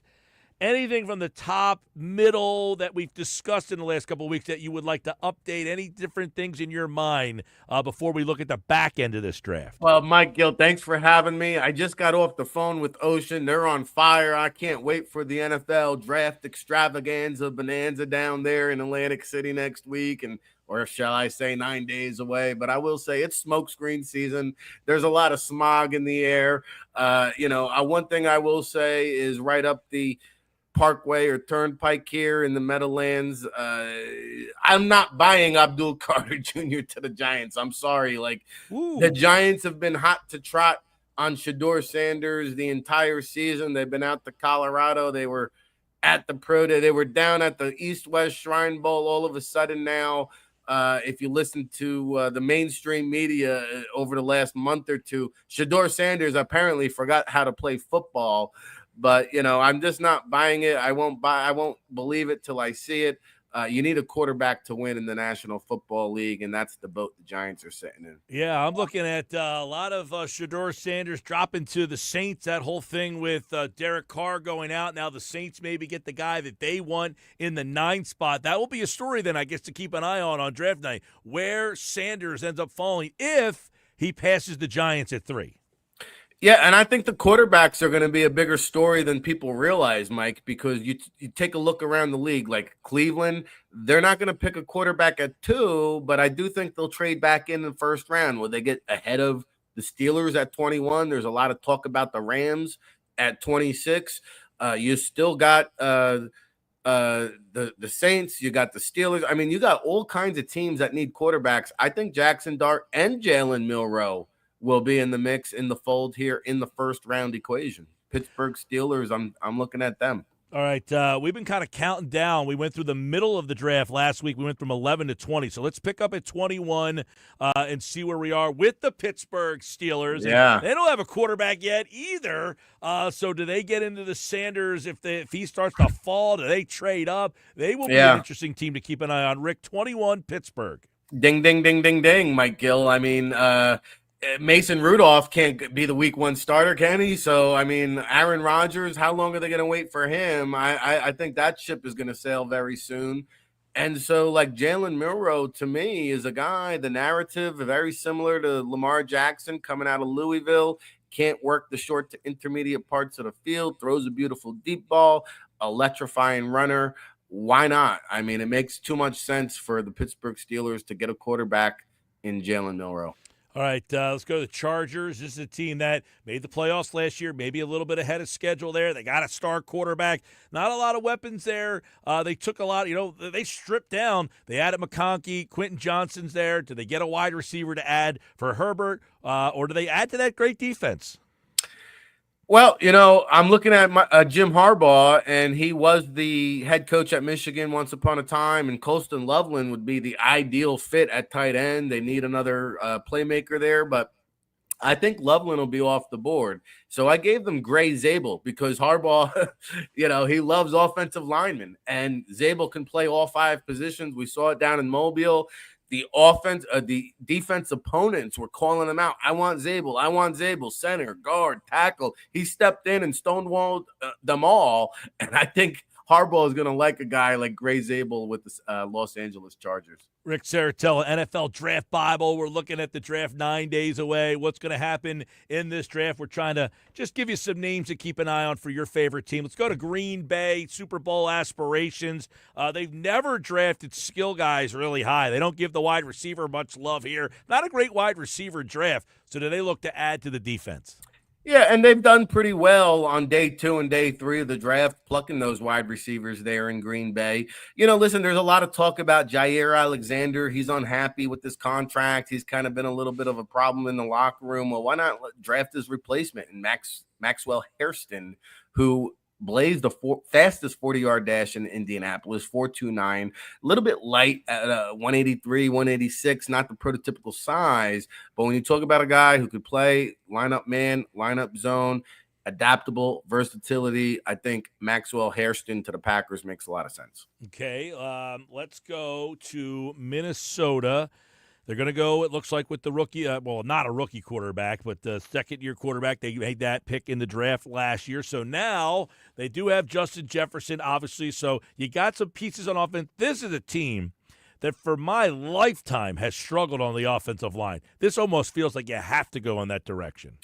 Yeah, and J.J. McCarthy looked very good. First-year starter, looked great in preseason, got hurt. Well, let's protect the franchise and get him a nice-looking offensive guard in Trey Booker, who to me is the number 1 rated offensive lineman in this year's draft. He won't go according to his value because teams just don't value guards in that fashion. But Trey Booker is an animal. He's a run-mauling machine. He gets into the second level.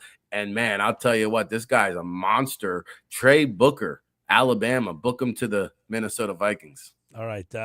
You take a look at, I mentioned wide receiver, not a great wide receiver draft. Would you concur that maybe at least for first round level? Yeah. You remember like the Deshaun Jackson draft. I think he was the first wide receiver off the board. He went in the second round. I would compare it to that, but the NFL has evolved, Mike, like wide receiver.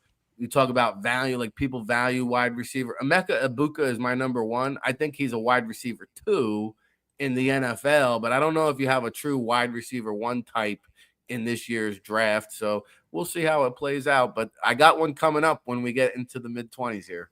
All right, let's see what Ric Serritella pulls out. Let's go to Houston, who lost, obviously, some receivers last year. They had some injury issues. Then Diggs, they let go away. So we just talked about wide receivers. Is this a spot where you need one? Close but no cigar, Mikey, because they traded away Laramie Tunsil, and that's a big void, and that's something you got to plug in, play. And I'll tell you what, in my latest mock draft scenario, Kelvin Banks, who's my number 1 rated offensive tackle, again, my mock draft is what I think the NFL will do, but I believe Will Campbell will be gone. Armand Membo will be gone. And then Kelvin Banks out of Texas would make a lot of sense. Doesn't have to travel very far of a commute from Austin to Houston, right there in his own backyard. Plug and play and replace Laramie Tunsil. Ric Serritella, NFL Draft Bible, all access. The all NFL Draft Bible is out right now. You can get that. You can check out the videos and get you all ready for the NFL Draft, which is what we're doing, looking at the back end here, taking you up to 32. Let's go to the Rams, where, hey, they were a play away in their mind from a Super Bowl possibility, or get to the NFC Championship game, I should say, by beating Philadelphia. One of the problems, maybe they add to defense. You go corner in this spot. They did get a receiver in Adams in free agency, so they probably feel that they're offensively where they need to be, but they need some help on defense. Well, Mike, I think when you look at the Rams as a whole, this is a well put together team. And they can go a lot of different directions. Now, there's a lot of smoke around Jackson Dart. If he's still on the board when the Rams pick at 26, I think he'll be off the board. We just talked about Jalen Milroe will be gone. So at that point, why don't we just go out there and replace Cooper Kupp and pluck us that number 1 wide receiver in the draft that we just talked about, Emeka Egbuka. You pair him opposite of Puka Nacua, who are both physical wide receivers. I think he plays right into the Rams scheme. All right, Rick, let's get to Baltimore. Now you're starting to get into the heavy hitters here. And Baltimore generally, over the last couple of years, defense, they got Kyle Hamilton a couple of years ago. There's a team. I know there's a good safety that we haven't discussed yet. They took one a couple of years ago. Do they pair those two guys up and go a little Hamilton, Starks, or do they add a little bit more firepower that they constantly seem to lack come playoff time on offense? Yeah, I think that, Ravens are just a defensive-minded team, Mike. I have them going with Walter Nolan out of Missouri, Mississippi. And I'll tell you what, there's a chance the Eagles could trade up here if he falls to this position. You talk about character concerns. Either the Ravens or the Eagles trade up. You got to have stability at the head coaching position in the locker room to take a guy like Walter Nolan, a little bit light, but explosive, fast, quick, can get to the quarterback from the interior, Walter Nolan. All right, that's a pick that, a lot of people will be keeping their eye on. A lot of mock drafts. Walter Nolan, Philadelphia, pair him up with Jalen Carter, give them a little double disco in the middle of that line. Let's go to Detroit. Detroit feels like, hey, if we don't get hurt, we're in the Super Bowl last year. They had so many injuries. So they got their offense. They look like they're pretty set. They got the best offensive line in the league. They got weapons at receiver. They got 2 running backs there. This has to be defense, right? They really had some problems with injury over there. Yeah, and you know what, Mike? Like, I look at that Aiden Hutchinson injury. I don't know if he's ever going to recover or get back to where he was. So why not try to go find his replacement? I got Donovan Ezeruku from Boston College. A little bit short, but he's got the arm length, explosive get-off, gets underneath the pads, and has that dip and bend that can get around in the NFL. I really like this kid, Donovan Ezeruku from Boston College, to be the Aiden Hutchinson replacement. Local kid, Williamstown High. You can read more about that. I have an article up on the website at 973ESPN.com. All right, Washington in this spot here. They obviously made the NFC Championship game last year. They think, we're right there. They went out and got Deebo Samuel. They added some pieces on defense. So this could go pretty much any side here. Yeah, and they were right there with the Eagles for about a half, and then the experience, I think, won out. But they got Laramie Tunsil. They added Deebo Samuel.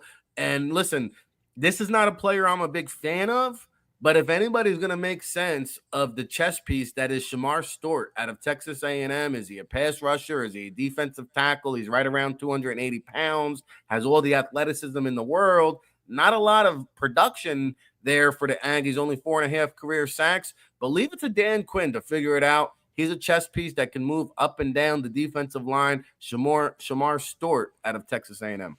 All right, now we get to Buffalo. This is a team that obviously you got Allen. Not a lot of weapons, though. They did have the young receiver last year. The defense kind of let them down late, but their defense had been pretty good for the most part here. But do you go and replace a guy? Rasul Douglas is a free agent. Do you go and try to get another corner there, or do you get Allen another weapon on offense? Well, I think Tet McMillan is a guy from Arizona, the wide receiver to keep an eye on. I think he could really do the slip and slide come draft day. And if he's there, I think the Bills will pounce on him. But I have Trey Amos out of Ole Miss, lengthy, physical cornerback. They just signed Christian Benford there long-term on one side out of Villanova. And I think Trey Amos would solidify that secondary there, playing in the AFC, going up against the likes of Patrick Mahomes, Lamar Jackson. You got to have a strong secondary there for Buffalo. Okay, as we get towards the end here, last 2 to look at. 31, Kansas City, and Andy Reid, very boring sometimes. He loved to go offensive line during his time in Philadelphia. They need offensive line help there in Kansas City. Does that make sense in this spot? Yeah, I think so. Joe Thuney was shipped out of town. They got to patch up that offensive tackle position. Would give him Ariante Ursary out of Minnesota. Big, tall, strong, fast, physical guy, plug and play, right tackle type of guy. That brings us to Philadelphia, the last pick in the draft. Now, many people, and we can dive in on this a little bit here later on when we talk again, but hey, they know that Howie likes to trade out of this spot. He's done it before. Does the value staying at 32? If they do, give me a name, and if they don't, do you think there's more value getting out of this spot? Well, these mock drafts are a great exercise, Mike. And when I came upon this scenario, there had not been a safety yet that came off the board. And I'm under the impression that Malachi Starks, who was in recently for a visit, could be there for the right taken and out of Georgia, go back to the wishing well of the Bulldogs pipeline. Malachi Starks would be a beautiful plug-and-play safety piece for the Philadelphia Eagles. Okay, if Starks is there, that would be fun. That would be interesting. That would be a name, back to the Earl Thomas days where he was on the board. They didn't take him. They went with Brandon Graham that year in the draft, and the rest is history. Both those guys won Super Bowls, by the way. All right, there you go. A look at the NFL draft. We started a couple of weeks ago with the top 10, went to the middle, and now to the end. If Starks is in Philly, I think a lot of Eagle fans would probably like that pick, and Ric Serritella, you would get a lot of kudos for that. At NFL Draft Bible, for all the people watching on the X platform and on YouTube, we appreciate that. If you're listening on the radio, a lot of people listening in. We'll talk to Rick next week right here on the Sports Bash. Thanks, buddy. Thanks, Mike. All right, there you go. Ric Serritella, NFL Draft Bible. Great job covering the draft here on the Sports Bash. I'm Mike Gill, and coming up, we got so much more, including today's Football at 4. Adam Caplan joins me in 13 minutes.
All right, taking it till 6. It's 3:53. Congratulations, by the way. Somebody from Mystic Island. Joe in Mystic Island. What's up, Joe? Yeah, Joe said he'd been trying to get through. He says he's not always the fastest dialer, but he's happy he got through. Not the fastest dial. We're running out of chances for you to dial. We've got the rest of the week till Friday. Got another chance coming up in the 4 o'clock hour after football at 4. So listen for your chance to qualify for this year's draft party. We're going to be live at Ocean Casino Resort in Atlantic City. We're going to be at the Gallery, bar, book, and games. Huge bar, tons of televisions. It's a Thursday. Let's see if the Phillies play Thursday afternoon that day. You think the Phillies play that day?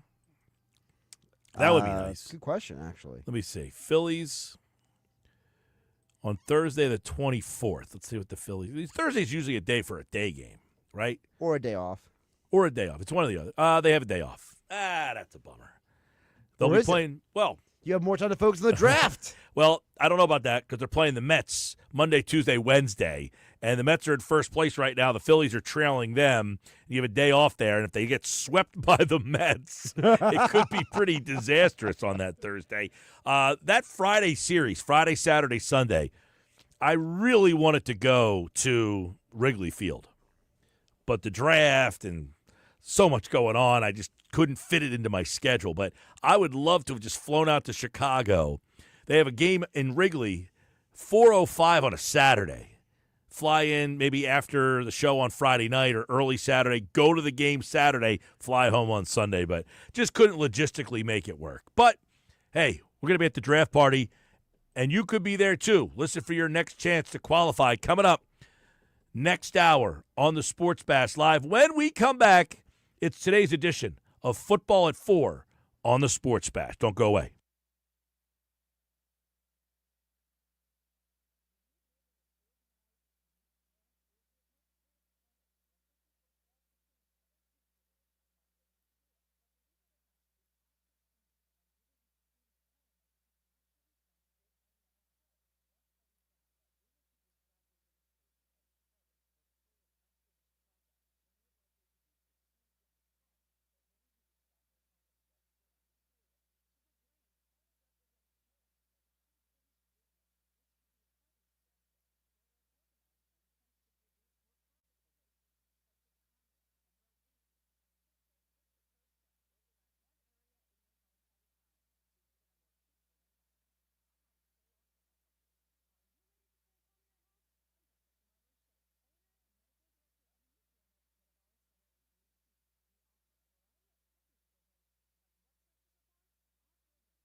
Football at 4 is powered by the Inside the Birds podcast. It's brought to you by Bet365. Whatever the sport, whatever the moment, it's never ordinary at Bet365.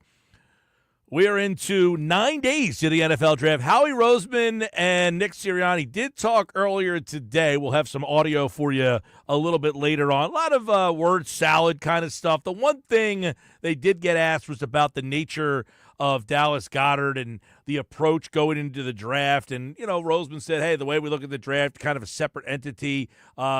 We'll see what ends up happening with Goddard, if he ends up getting moved or not. That will be one of the stories leading up to the draft. We've talked a lot about that with Adam Caplan. He joins us right now for another edition of Football at 4 here on the Sports Bash Live on 97.3 ESPN. Welcome back, Adam. What's up, buddy? Yeah, Mike, that is true. Just so people understand, Dallas Goedert being the Eagles has zero impact on what they're going to do in the first, second, third, fourth, fifth round. If there's a tight end they like at 32, or if they trade up, they'll take one. That's just the way it is. Remember now, Goddard is 30, terrific player, but hurt a lot, big injury history. They, as we understand it, they have no interest at this point in extending this deal. As we first reported, they gave him permission to seek a trade. They've talked to a number of teams, and that's where it stands. Now, if he's still with the team, great. But he's on the final year of his deal. The draft is about the future. So I just... If Loveland makes it, for instance, late 20s and the Eagles trade up, they'll get him. That's just the way it is. They need a future tight end, Mike. They're great with backups. That they've addressed the position quite a bit this offseason, but they don't have a starter if Goddard's traded for the future as well. All right, let me ask you this question real quick before we get into some other things. You mentioned trade. The tight end in this offense is like the fourth option, right? I know. Are you giving up value to move up for a guy who's very low on the priority list in terms of touches? No, it's Mike, it's a good point in terms of the pass target tree. It's Brown 1, Smith 2, and then, you have to decide who's going to be 3. Because and by the way, with Barkley, Yeah, we lost Adam. He just vanished. We'll have to check out his phone connection. That's rare with Adam. We never really have a phone problem there with Adam Caplan. Football at 4 here on the Sports Bash Live on 97.3 ESPN. We'll have to maybe try to reconnect with him. That's the one thing. I don't think that the Eagles would not take a tight end. What I think is, would they take a tight end that they have to trade a lot of capital to go up and get? So I think they're going to take a tight end. There's no breaking news there. They need a tight end. They'll take a tight end. I'm more inclined to think it would be in the second round that they would take the tight end. I don't know that they're going to say, hey, we're going to give up whatever we have to give up to move up to an area. Now, I saw a mock draft. I know the people who think that the Eagles are going to take Tyler Warren. I know there's a lot of hope for that, the Penn State kid, who's really good, by the way. I've seen him getting drafted in the top 10 for most mock drafts. So for the Eagles to do something like that, they would have to somehow here's a mock draft right here. Tyler Warren, number 10. The Eagles, I don't think, and Adam can maybe back me on this, I don't see the Eagles getting all the way up to number 10 to take Tyler Warren. I do think they might try to get one of the other guys. I think trying to get Warren is a little bit out of their reach, most likely. Yeah, Mike, I agree with you. Yeah. Now, Colston Loveland is the other tight end who most likely will go after Warren. I know of multiple teams that actually have Loveland over Warren, but Warren's the more well-rounded tight end. And the thing is, Mike, getting back to your original point, which is a really good one, how much does a pass-catching tight end really mean to the Eagles in the first round? Probably not a whole lot. The guy's got to be able to block. And Dallas Goedert is an all-around tight end. He can block. In fact, I remember talking to one of their coaches when they drafted him after their first couple training camp practices. Goedert came in there, block well right away, which he wasn't really asked to do a lot at South Dakota State. So they need that guy. There's no question. They need somebody who can block at that tight end position. But but again, Mike, if one of those two tight ends, there's only going to be two going in the first round, makes it very close, that would be a trade-up candidate. Now, I know this draft, I've got Mike, just to let your people know, I've got somewhere between 10 and 12 true first-round grades given out this year with clubs. That's really low. Typically, it's 15 to 22. Now, as even Howie confirmed today, there's certainly not 32 first-round grades given out. That gives you a little bit of a hint, Mike. 32 picks will be made, but not that there are not that many good players, unfortunately, in the first round. Yeah, so we'll see what they end up doing there. But tight end, certainly something we've talked about a while, that they need another tight end. Even if they keep Goddard, that they've needed depth at that position. They've had all sorts of guys. Jack Stoll and Grant Calcaterra. Those are guys that are really one-dimensional tight ends. They need more of a well-rounded. Stoll's gone, yeah. Stoll's gone. He's with the Saints. Stoll signed away with the Saints. But I was just talking about guys who have been here for a while. Correct. All right, let's get into where we are with the division right now, the NFC side of things. Pre-draft, as these teams 9 days in, let's look at this NFC East race. And we know no team has won the division back-to-back since 2004, as everybody's chasing the Eagles in that division. How wide open or closed is this division? Mike, it's interesting if you look at the odds, right? I like looking at these odds because sometimes look the odds makers have it right. They have the second strongest divisional odds in the NFL. They're minus 140 to win the NFC East. The Commanders are plus 195. So if you're better, plus 195 is not bad. Cowboys are plus 750. Nobody believes in them, and really nobody believes in the Giants at plus 2,200. So. Because if you take the Eagles, if you're $100 better, you got to give them $140 to get $100 back. So plus your bet back. So the Eagles are certainly a strong favorite. Now, the reason why I want to talk about this because I want to talk about this after the draft. So now you and I are talking 9 days before the draft. Let's see what happens after the draft. Probably when we talk that Tuesday, Mike, at the end of April. Let's see. Are they going to be minus 200, 240? Are the Commanders going to be – are their odds even narrower? Are they just plus 100? Well, that's how the draft can change things. Now, I would love to know, and maybe I should probably look this up. I'm just very curious, what the divisional odds were last year coming out of the draft, because did anyone really think – although Jeff and I on our show, we were very high on Jane Daniels, who the heck knew that the Commandos would be this good? So I'm very curious to see what their odds were coming out of the draft last season. I would be too. That was the one team where I said if the quarterback is their version of C.J. Stroud, that they would be a candidate for a surprise, and he ended up being, I guess, somewhat C.J. Stroudish. They got their guy, Dallas, plus 750. The Giants. Do you think the Giants will take Sanders at 3? No, I know that it's been reported that they're going to have a private workout with him. That's fine. That's fine. Here's what I will tell you. He certainly would not be a good value there, Shedeur Sanders at 3.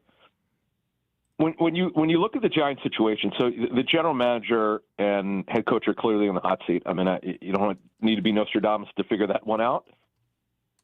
If they take Sanders, that clearly would tell you that they've got the backing of ownership to develop a quarterback the slow way, because they've got Russell Wilson and Jameis Winston to handle it this year, unless they're if they're out of the playoff race by Thanksgiving, that's when you can go to the young quarterback.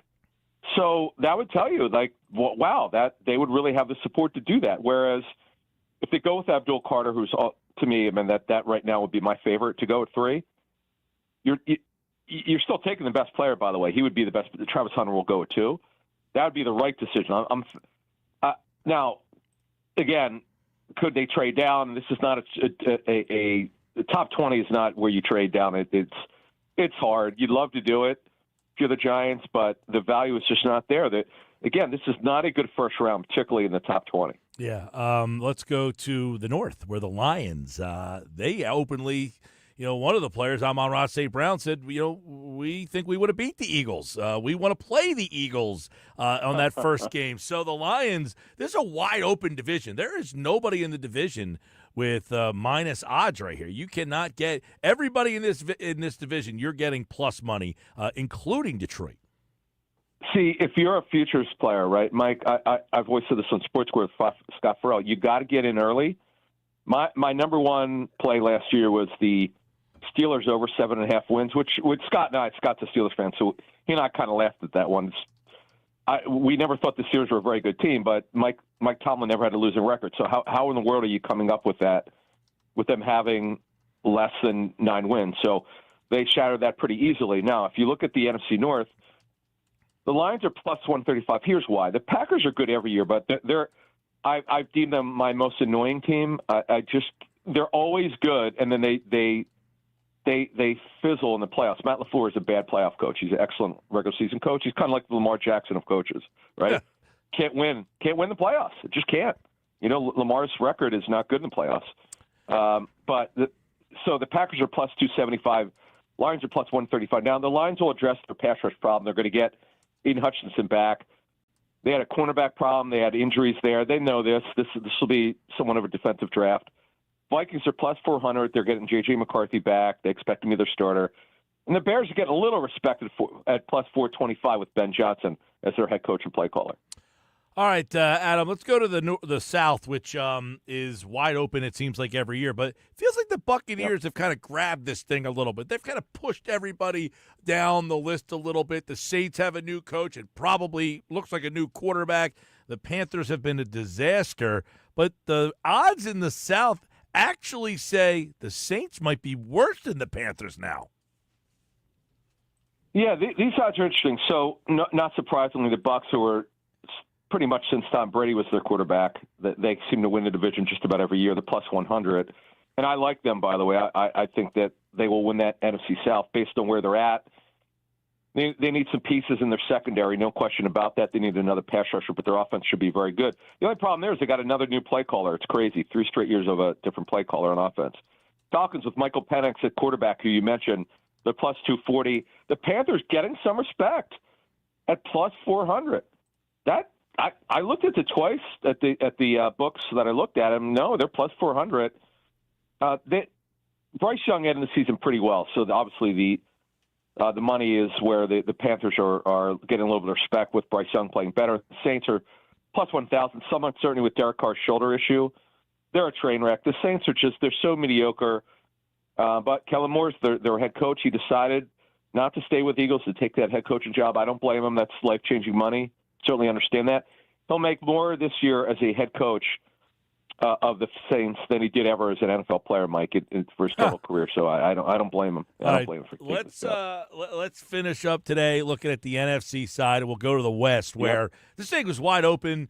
The Niners, the Rams, who won the division last year. Seattle has changed quarterbacks. The Cardinals, they look like a team that's kind of, on the way up here. So this is another interesting division where every single team plus money. Yeah, Mike, it's fascinating. The Niners this is a tough division. Now, I know people got on me. Jeff and I did a show. We did a power ranking show, and people are like out of my mind saying, how could you not have the Rams win the division? How could you not have them as a playoff team? Well, Mike, if you really look at their roster, you might struggle and say, well, why are they so good? Why are they so competitive? Really good coaching. Not a great roster. They're really weak at corner. Pass rusher's okay. Line is just okay. They have Devontae Adams. We'll see what he's got left. He turns 32 later this year. Cooper Kupp no longer there. They're a nice team. I think they're right on the fringe of being a playoff team. The Niners are plus 135 to win that division. I know that they had a lot of roster change, a lot of roster turnover. I expect them to have a very good draft. Rams are plus 175. The Seahawks, the Seahawks have a nice roster. You mentioned the quarterback change, Sam Darnold. And then they're plus 550. If you're looking for a long-range sleeper team, that would be the Seahawks. Check their draft out. And the Cardinals are plus 600 with Jonathan Gannon now in his 3rd year. All right, there you go. There's a look at some of the odds pre-draft, and, of course, we'll revisit those after the draft and see how much the draft really affects these odds. How much does it make these teams move? The Eagles are the only team in the NFC where you can get where you don't get very good value. They are minus 140. I can tell you a little preview of the AFC. 1, 2, 3 teams in the AFC have minus numbers to you don't make a lot of money if you bet them, in other words. So the Eagles are a heavy favorite in the NFC. They're the only team in the NFC that has that. Adam Caplan, Football at 4 from the Inside the Birds podcast. He's back on Friday's show. Thanks, Adam. Thank you. All right, Adam Caplan, everybody, here on the Sports Bash Live on 97.3 ESPN. We appreciate him, as always, and our Football at 4 is powered by the Inside the Birds podcast. It's brought to you by Bet365. Whatever the sport, whatever the moment, it's never ordinary at Bet365. So Howie Roseman and Nick Sirianni spoke today. Let's hear some of the things that those guys had to say in the press conference today. One of the things I want to get into is the tight end, because we did talk about that, because he did bring up Goddard in there. Look, and the one thing that Adam said is, we all know they need a tight end. This is not breaking news. They need a tight end, whether Goddard stays here or not. They need kind of a better backup because they got Calcaterra. Calcaterra is a fine pass-catching tight end. He's not a great blocker. So what the Eagles had to do is when Goddard goes out, Calcaterra is kind of the pass-catching guy, and then they have a group of guys who come in as the blocker. They need to find a guy who's more of a total package so that they don't have to keep 3 tight ends generally on the roster, especially like if Goddard is still here, to get a guy who is more close to what Goddard does as opposed to, hey, I'm a pass-catching tight end or I'm a blocking tight end. Well, remember, the other problem is the Eagles don't like to have a guy who only can do one thing. You know, last year when you had C.J. Uzama or E.J. Jenkins on the field, well, what was going on? You knew they were there for blocking. They weren't there to catch the ball. So the Eagles, they like to have guys who can do multiple things so they're not, telegraphing their plays. So Howie Roseman today was asked, Nick Sirianni was asked, well, both of them were asked about the tight end situation, but Sirianni talked about how they evaluate the tight end spot for the NFL draft. Always looking for kind of like the receiver room. It takes, you don't have to have one guy that fits all, right? You can use different pieces of a guy to help accomplish the job, whether that is in the pass game with speed or change of direction or the ability with the ball in his hands. So again, you're just trying to fill all the spots that you would use for a tight end. And, you look at how they evaluate tight end. Look at Zach Ertz. This is years ago, but Howie Roseman was still here. They got Zach Ertz was a guy who was a pass catcher first, more of a pass catcher than a blocker. Same with Goddard. But they were able to Goddard turned into a really good blocker. He did not have that reputation coming out of South Dakota. Not at all. But it was the idea that, the Eagles like to talk about, are you a willing blocker? Are you willing to put yourself in there to make the block? And part of the reason why they drafted Goddard was because of the fact that he had the body type, right? He had the physical. Big dude, big athletic guy he is. Right. So that you knew, okay, if he applies himself to this, he could be useful. All right, let's talk about Howie Roseman clarifying his comments of only wanting, this is kind of funny, good people on the roster, which everybody wants. I don't want bad dudes on the roster. Well, so there's a reason why I put this in there is because we talked a month ago. Howie Roseman made the comment on Tom McShay's podcast. And he basically went in this whole long story about how one of the things he learned from R.C. Buford to the Spurs and other people was about, hey, it's better to work with people that you who are good people than have bad people in your building. And Howie made the viral comment that said, I don't want to walk with my kids through the locker room and say, avoid that guy over there, come with me. So Howie was asked to clarify that today. And I think Howie did the best job he could at explaining that it's not that they're trying to eliminate certain people from ever playing for the Eagles. We live in a country where you're innocent until proven guilty, and so we try to abide by the judicial process.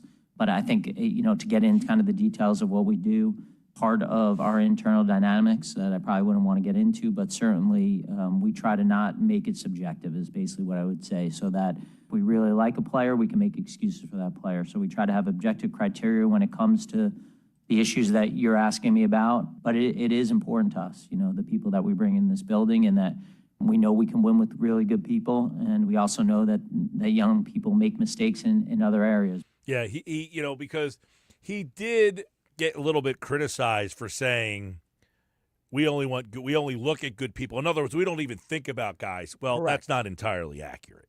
Right, and I think the when you make the comment today, it's like, hey, I don't want to walk with my kids through a locker room and tell them to avoid somebody.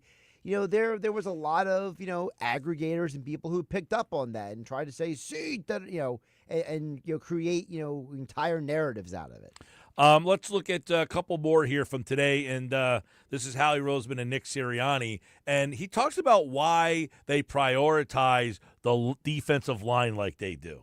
Interior pass rush is a huge deal in the National Football League. Getting quick pressure on quarterbacks is a huge deal, and I think you've seen our resources shift that way a little bit here in the last few years, because that's the quickest way to really get pressure, and you want both. We've been fortunate to have both for a long period of time, but you got to continue to refresh those positions and continue to build depth along both your lines. Yeah, depth along both your lines. I don't know if that's translation. Hey, expect us to draft defensive line, but I don't think there's anybody in the listening audience that would be surprised if that's where they went. No, because they've done it before, and they'll probably do it 100 times again. And frankly, the Eagles did a really good job at evaluating those trenches. So if you got a strength, amplify it, right? Definitely. And this has been a proven commodity for them in their Super Bowl wins. When they have won, they've had pass rush. When they have won, they have been able to get to the quarterback and pressure him. The year that they got to the Super Bowl and lost, that game particularly, now that year they got to the quarterback, but in that game, they could not get there. Right. What is the key to picking at the end of the first round? You have to be patient, one.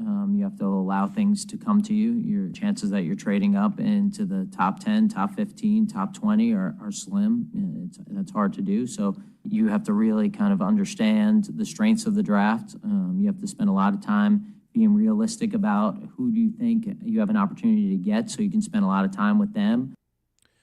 Patience. Sitting there, waiting for the call, waiting to see who drops. That's got to be an agonizing night. But at the same time, it's worked out for them. Because remember, last year, Quinyon Mitchell, all those corners kept drafting down the board. And we were all sitting around thinking, wow, none of these top-tier corners have gone yet. And by the time the Eagles picked, they didn't have to trade up. They were like, well, we get the pick of the litter. They had their pick of the guy they wanted. Or they could have picked anyone. Who was the Detroit kid? Who went to Detroit? Oh, Terry and Arnold. Hey, everybody. Sports Bash live, 97.3 ESPN. The 97.3 ESPN free mobile app, live video on the X platform, formerly Twitter, at Mike Gill Show, YouTube, at Mike Gill Show. Subscribe to the YouTube channel. You'll get an alert when we go live. You can watch the show. We got a lot of people commenting on YouTube today. Jeff back in the 3 o'clock hour. Phillies are near the bottom in runners in scoring position, have the worst average from the 9-hole. Report card says need improvement. Jeff, you are accurate. Philly is watching on the X platform. Says, I'm really hoping Philly can make a trade for Lars Nootbaar. It's a random name to bring up, but Lars Nootbaar. I don't know that the Cardinals are interested in trading Lars Nootbaar right now, but I was talking about how interesting of a name, Lars Nootbaar. Like, here comes Lars, and he comes flying out. Parents say, Mr. and Mrs. Nootbaar, what do you got for us? We're going Lars. Do you think Lars is short for, like, Larson, maybe? I'd like to find that out, because Lars Nootbaar, I always said, man, who came up with that? All right, more Sports Bash coming up. Got the Nuggets on the way. Nicky Earnshaw is here with another edition of Nick's Nuggets next on the Sports Bash Live on 97.3 ESPN. All right, caller 7 right now. Fastest fingers, who you got? Caller 7, 609-573-3776, 609-573-3776. Caller number 7, you're entered for this year's Eagles draft party at Ocean Casino Resort in Atlantic City. We'll be there live at the Gallery Bar Book and Games at Ocean Casino Resort Thursday, April 24th for the Eagles draft party, hanging out, getting you ready for the draft. And I'm just going to happen to bring a pair of Eagles club box seats, 50-yard line style, best seats in the house, 50-yard line club box seats, Eagles game next year at the Link, plus other great prizes thanks to our friends at Ocean Casino Resort in Atlantic City. Overnight stays, concert tickets, show tickets, and more. Caller 7. Good luck.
432, Gary in Galloway. Congratulations, Gary. We'll see you at the draft party on Thursday at Ocean Casino Resort in Atlantic City.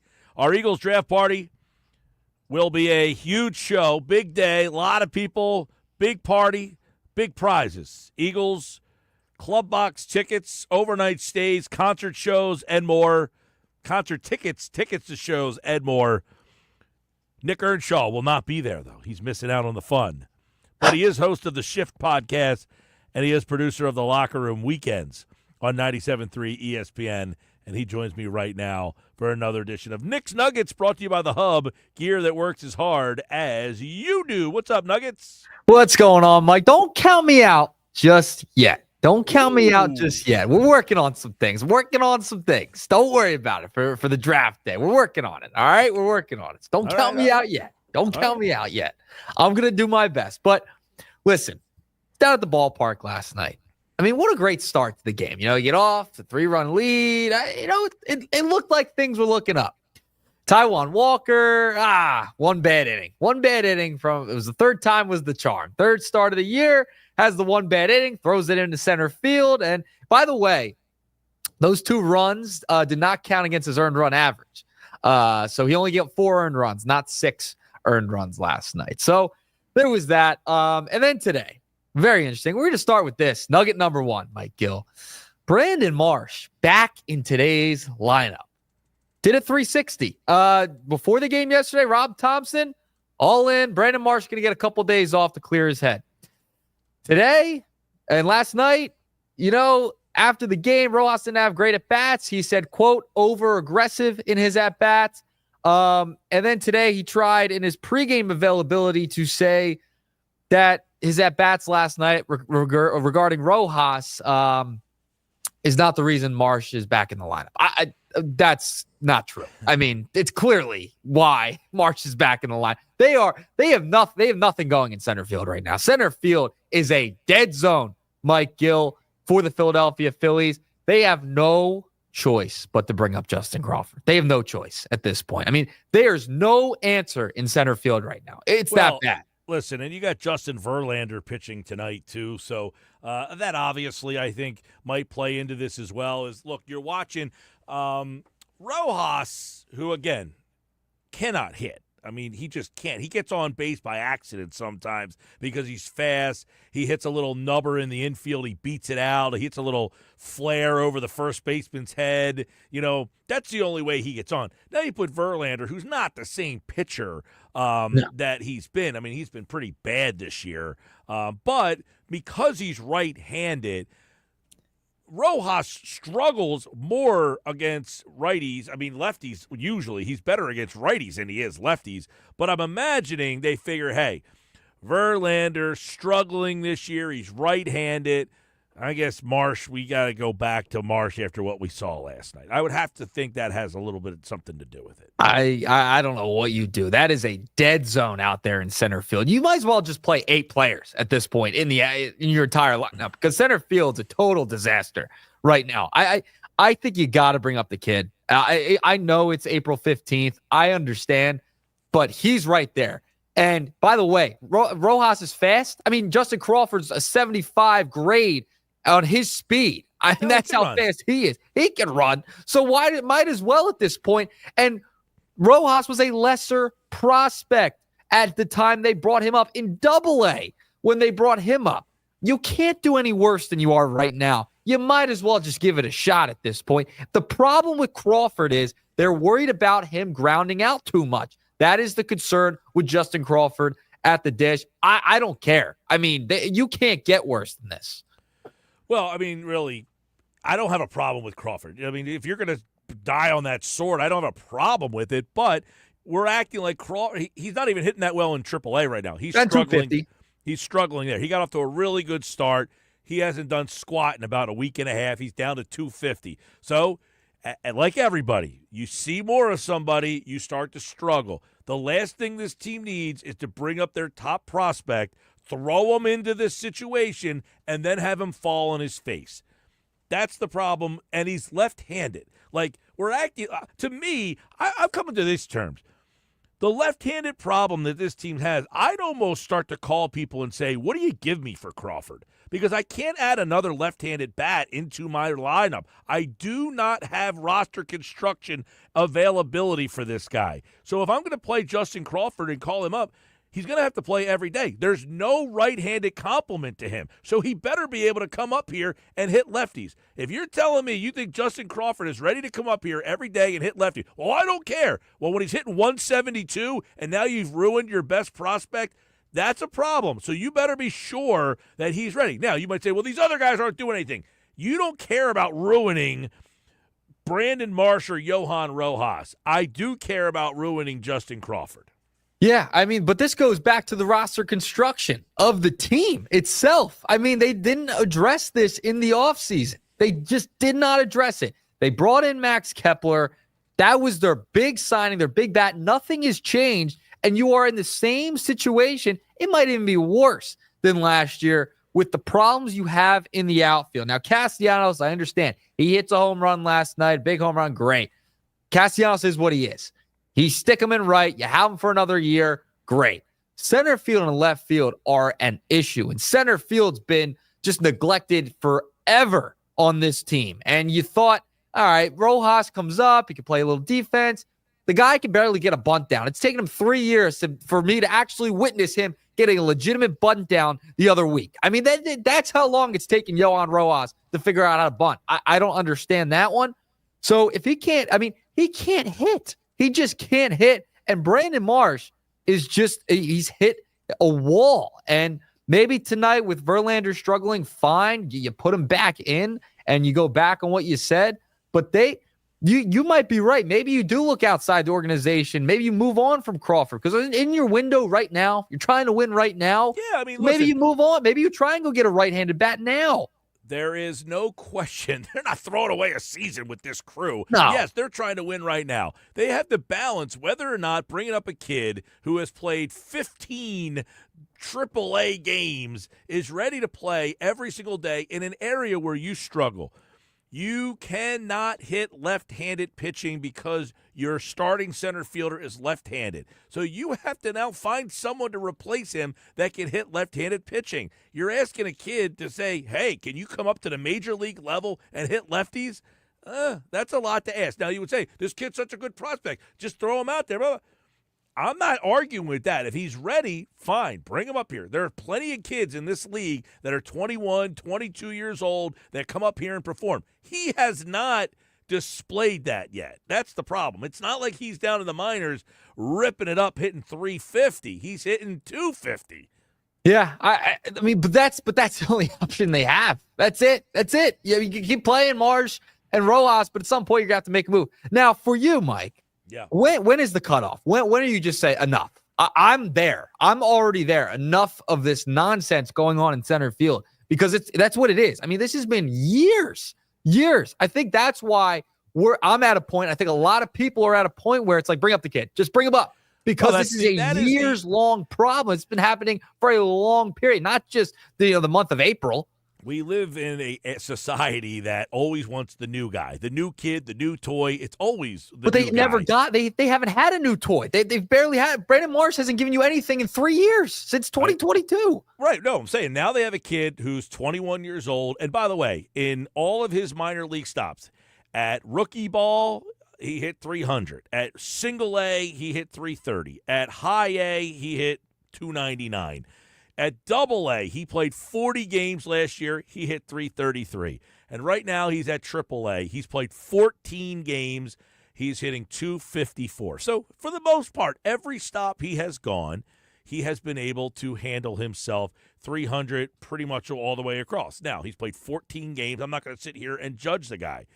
I'm always the guy that says, bring up the young kids, play the young guys. The problem I have with Crawford is that he's left-handed. He's hitting right now 191 in AAA against lefties. That's not very good. It's very and concerning. You're now going to say, come up here, and if you're going to play him, it's going to be because they don't have a right-handed bat to platoon with him. So he's left-handed, hitting 191 against lefties in the minors. That's a problem. So you're back to the same thing. You have too many left-handed bats. So fine, I could play along. I would love to see Justin Crawford up here. I'm not saying no to that. I'm just saying temper your expectations if you think that's going to fix or at least give this team a jolt. Yeah, I mean, that's how bad the situation has gotten in center field. That we're at that point, it's like rush the kid up. I mean, that's how bad center field's been. So it's fascinating to see what has happened in center field for years and years and years. All right, got to move along. Nugget number 2. There's been there last night. I mean, JT Realmuto in the 7th inning on that called third strike. That was an egregious call. One of the most egregious I've seen in a while. That was way outside of the zone. Listen, it was a great frame job by the catcher. But, I mean, ABS, I think they should have implemented it in spring training and carried it over into the regular season. Mike, how bad do we need the ABS system at this point? We talked about this with Frank in the 3 o'clock hour. I went to spring training games this year. I saw it in action. There's no reason it shouldn't be in action. It took 5 seconds. Hey, check the pitch. Okay, overruled.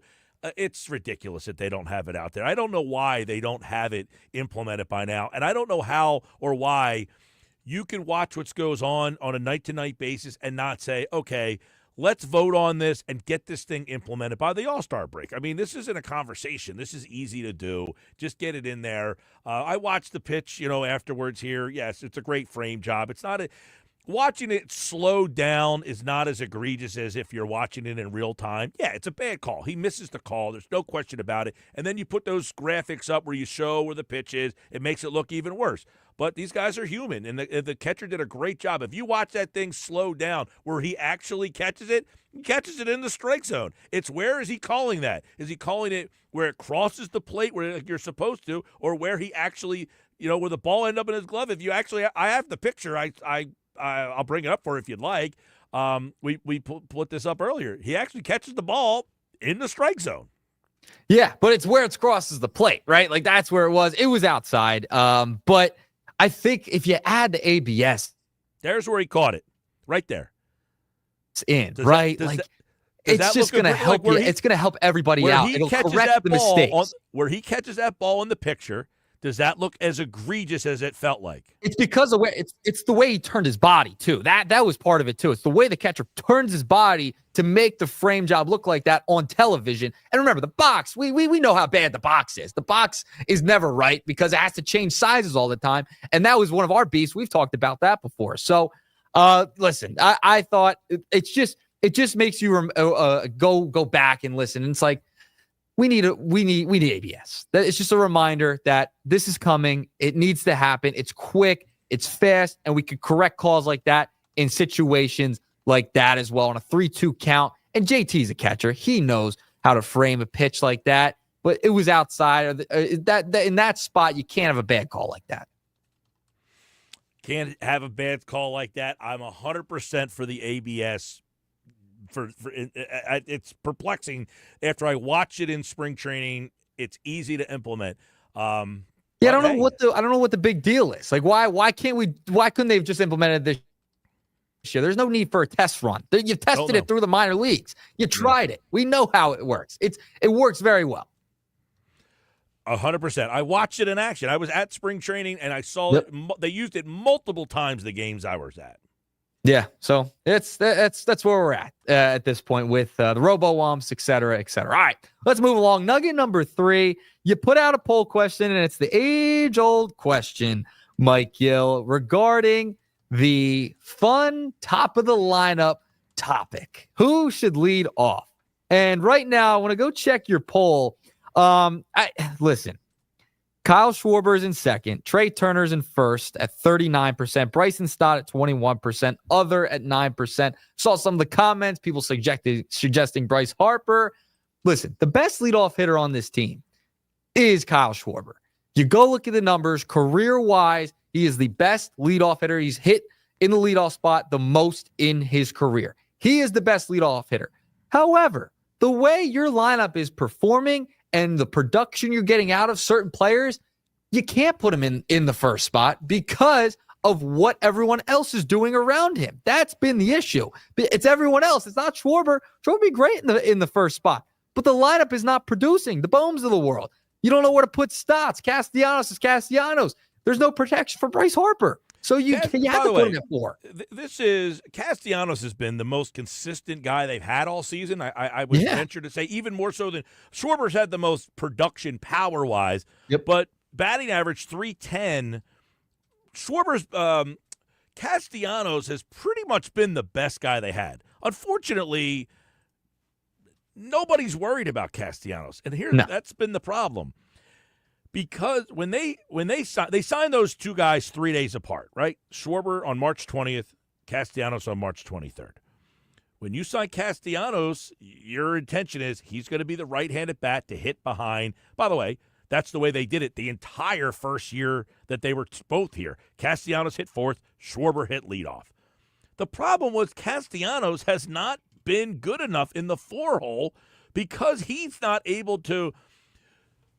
Even when he's productive, okay, let's play along and say he's been very good, which I'm saying right now. He has been the most productive, consistent hitter they have, all right? People act like you hate Castellanos. I love the Castellanos signing. I yearn for him to be great, and right now he's been the most consistent bat they have. Unfortunately, pitchers on other teams, they do not fear him enough, so they walk Harper, and then they go after him. Those are the moments where Castellanos has to be his best. Not when you're down 6-3 and you hit a solo home run in the 5-hole. That's great, but you have to be more productive in a bigger moment. And he has not been. In his career with the Phillies, in the 4-hole, he has hit .208. So because he has not been what they hoped, they've tried everything. Real Muto, that hasn't worked. Then Bohm. And Bohm was okay. He got them through the year. He had 97 ribbies, 285. He was fine. But he failed them in the playoffs in some big moments. So then they go back to Real Muto. They go back to Bohm. They go back to Castellanos. Well, now they've gotten to the point where they have to move Schwarber. They don't want to do it, but they have to have someone behind Harper because they do not – other teams do not fear Castellanos. It's not – I don't like Castellanos. It's as clear as day. The other teams are walking Harper to face Castellanos. And when he comes up, the next time he does something will be the first. Now, in the 5-hole, in the 6-hole, in the 7-hole, he has been the best, most productive hitter they have. I would love to see him do that in the 4-hole so that this right-handed bat in the middle of the lineup conversation could go to rest. But he's been here in 2022, 2023, and 2024, and now 2025, and we still have the same conversation.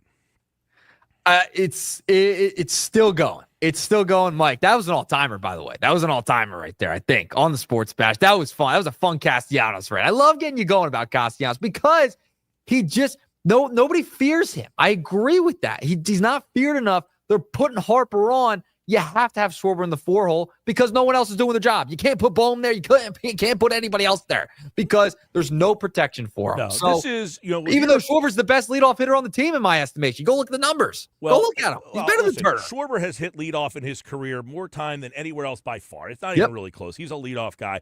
That's what he was brought here to do. When the Phillies signed him, they had no leadoff hitter on this team. Nope. He hit leadoff from the day he's been here pretty much all the way through. The only time he didn't hit leadoff is when Harper got hurt. Yep. They moved him to third. And then even then, they ran out of patience and moved him back to the leadoff spot. They signed him to be the leadoff guy. They had Hoskins in the 2-hole that year, if you remember. And then Hoskins got hurt. And the next year, that kind of – but Castellanos' inability to be consistent, a consistent producer behind Harper has really thrown a lot of things off. Castellanos great in the 5, 6-hole, but that's not what you were brought here for. So because of that, you're constantly a piece short. So now you're moving your leadoff guy to the 4-hole, which means you're now short in the leadoff hole. And if you want to put Turner in the leadoff hole, now you're short in the 2-hole. It all goes back to you don't have a right-handed bat to hit behind Harper, which you signed a guy to do, and he hasn't been good enough at it. That doesn't mean he hasn't been the best bat they've had this season, just not when he's been asked to be in a more productive spot. All right, Nuggets. Thanks, man. All right, Mike. Talk to you soon.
All right, 5 o'clock, driving you home, Sports Bash Live, 97.3 ESPN.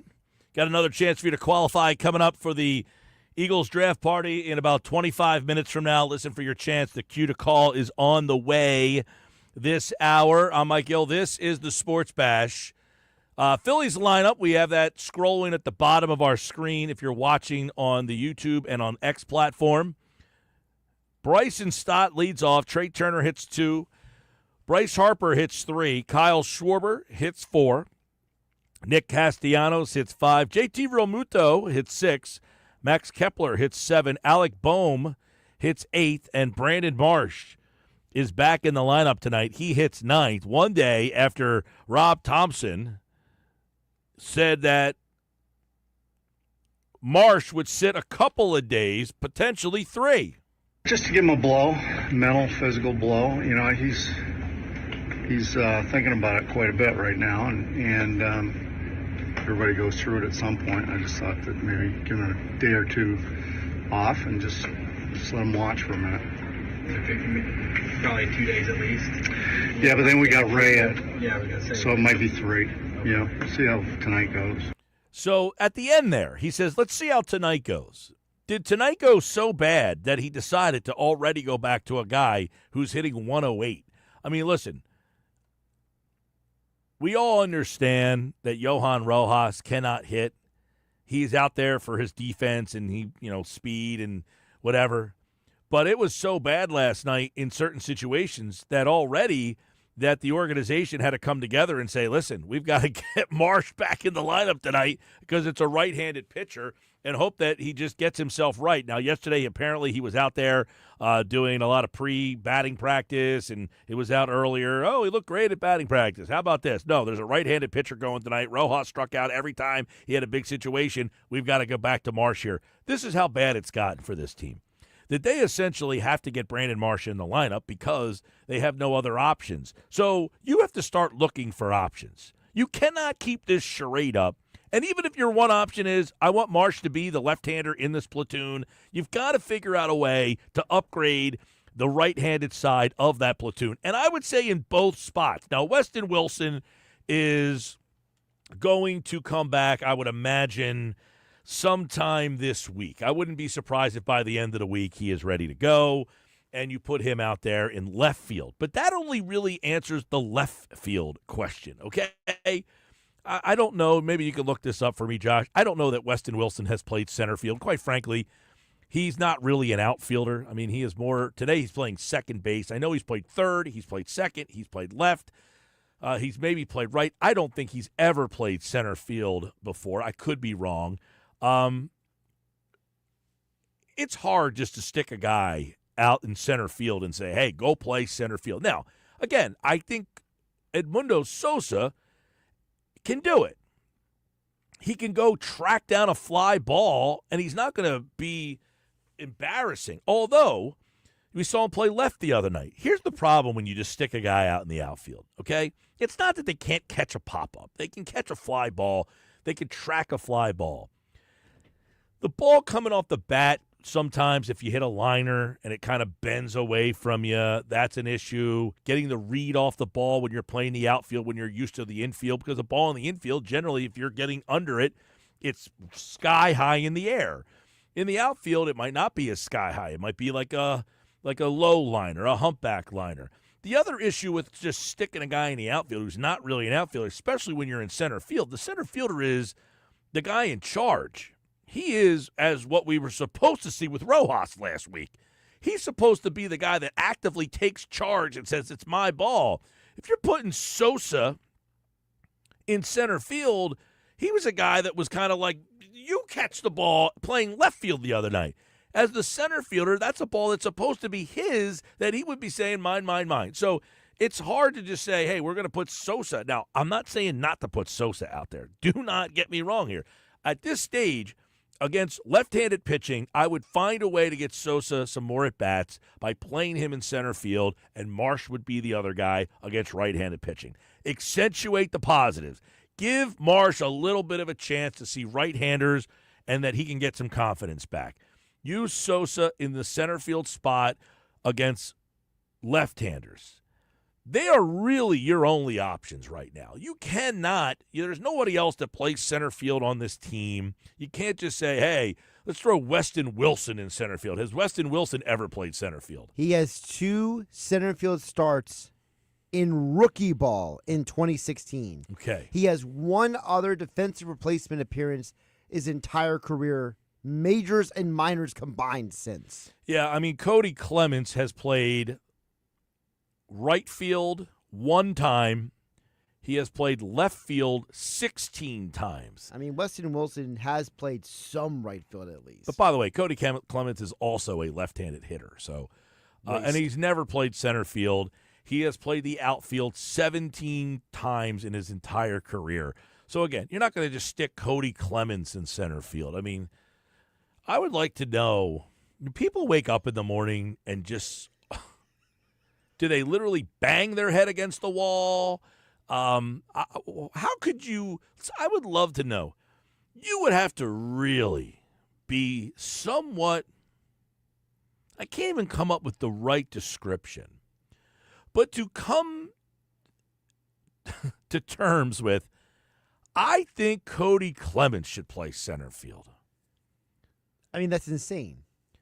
I could probably give you 10 guys in this organization that probably I would. Now, Cody Clements, I'm not saying he can't play. I mean, obviously, he's not doing much. He's okay. People get just enamored with these guys who they remember had like 1 big hit in a game or something. Cody Clements is a career 198 hitter, okay?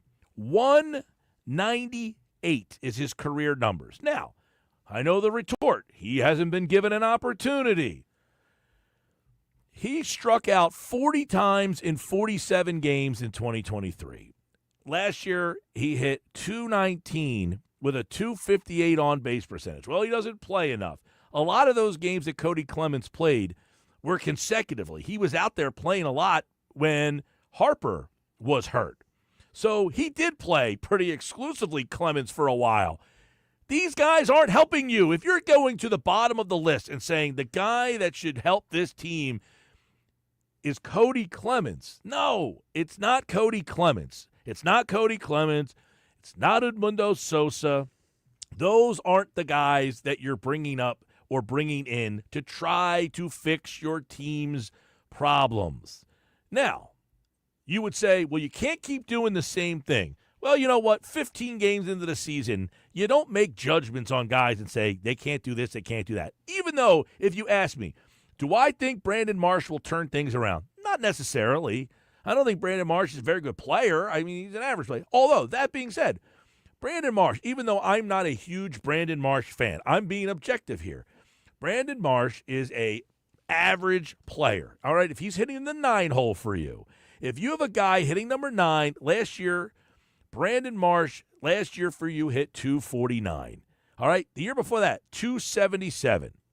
.277 with a .372 on-base percentage in 2023. That's a pretty darn solid season for someone hitting in the 9 hole.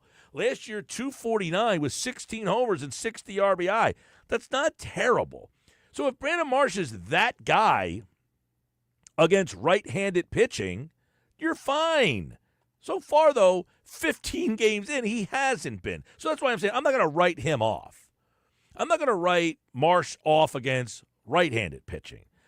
I am completely writing him off against left-handed pitching.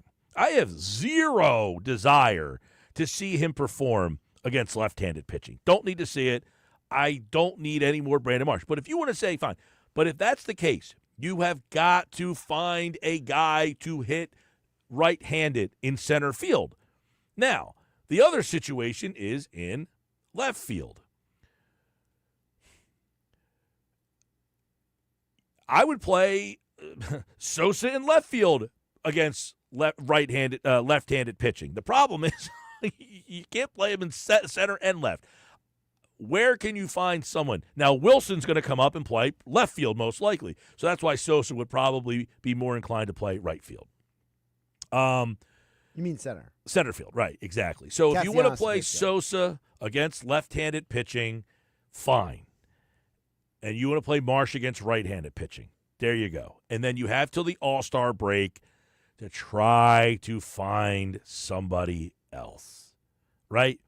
Try to find somebody else. And it's not some guy who no other team is using or wants, or some guy who was good 5 years ago. You know, I get Byron Buxton's name, who's hitting 180, who's been hurt every single season of his career. He makes way too much money. I'm not paying Byron Buxton to come here and turn into Paul George and get hurt the second he gets here. I don't want guys who are just Austin Hayes. Don't give me Austin Hayes level players, okay? You got to figure out something better than Austin Hayes. Actually, Austin Hayes would have been okay had he not been hurt, possibly. I can't judge that. Yeah, we would never know. I mean, the poor guy had a kidney issue. I mean, nothing you could do about that. Yeah, and he's got hurt again this year, by the way. He has, I think he just got activated, maybe? I thought it was yesterday he got activated. Yeah. So, if you can find a guy against left-handed pitching that is serviceable, that can play every day and play center field, that's where you're going to try to find between now and the deadline, right? Now and the deadline. It's not Cody Clements. He doesn't play center field, never has. Sosa, I don't have any problem with letting him get reps in center or left against lefties. Austin Hayes is back in the Reds lineup today. There you go. Good for him. Mm-hmm. Austin Hayes.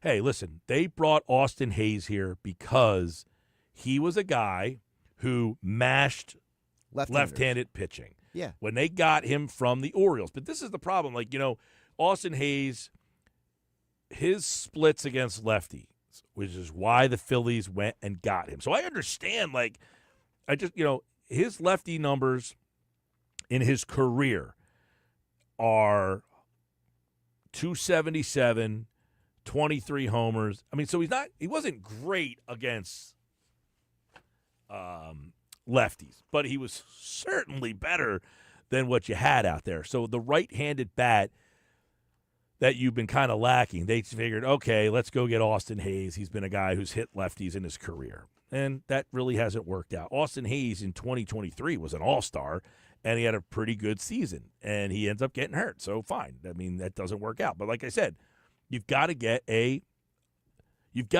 upgrade from that level of player. If you can get Brandon Marsh, the Marsh that you've had since he's been here against righties, you can live with that. The guy you're getting right now, again, I'm not judging him. He's 15 games in. He's been awful. So if you're telling me to judge him in 15 games, his 15 games have been terrible. His career in Philadelphia has been average. I mean, he's been serviceable. Brandon Marsh has been a serviceable player for this team. Right now, he is not. But the problem is that you need a player who's more than serviceable when the rest of the lineup is struggling. You need somebody who's going to fill the void. Well, he's hitting 108 right now. He's got 14 strikeouts in 45 plate appearances. I believe he has the most strikeouts on the team. 14 strikeouts in 45 plate appearances. That's not going to get it done. All right? You're hitting 108. So that is a problem. 609-403-0973. The text board is open. Josh keeps throwing around Cedric Mullins. Did you throw around Cedric Mullins? I've never mentioned Cedric Mullins' name. Okay. I throw a lot of names. I'll admit that. I say a lot of random stuff, but Cedric Mullins is not one of them. So that whoever that individual is needs to double check their ears. Go see an ear doctor or something. Cedric Mullins, Baltimore, another Baltimore guy. You want to go back? Is he down? left-handed? Or is he a switch? No, he is a switch hitter. No, he was a switch hitter. He is now exclusively a left-handed hitter. Okay. So Cedric Mullins would not work. He would not work at all. No, it would not. All right, Sports Pass Live, 97.3 ESPN, the 97.3 ESPN free mobile app. So, that's really the the gist of stuff. Like when they traded for Austin Hayes last year, I was not all that excited, okay? I'm not going to sit here and pretend like, oh, my God, they got Austin Hayes.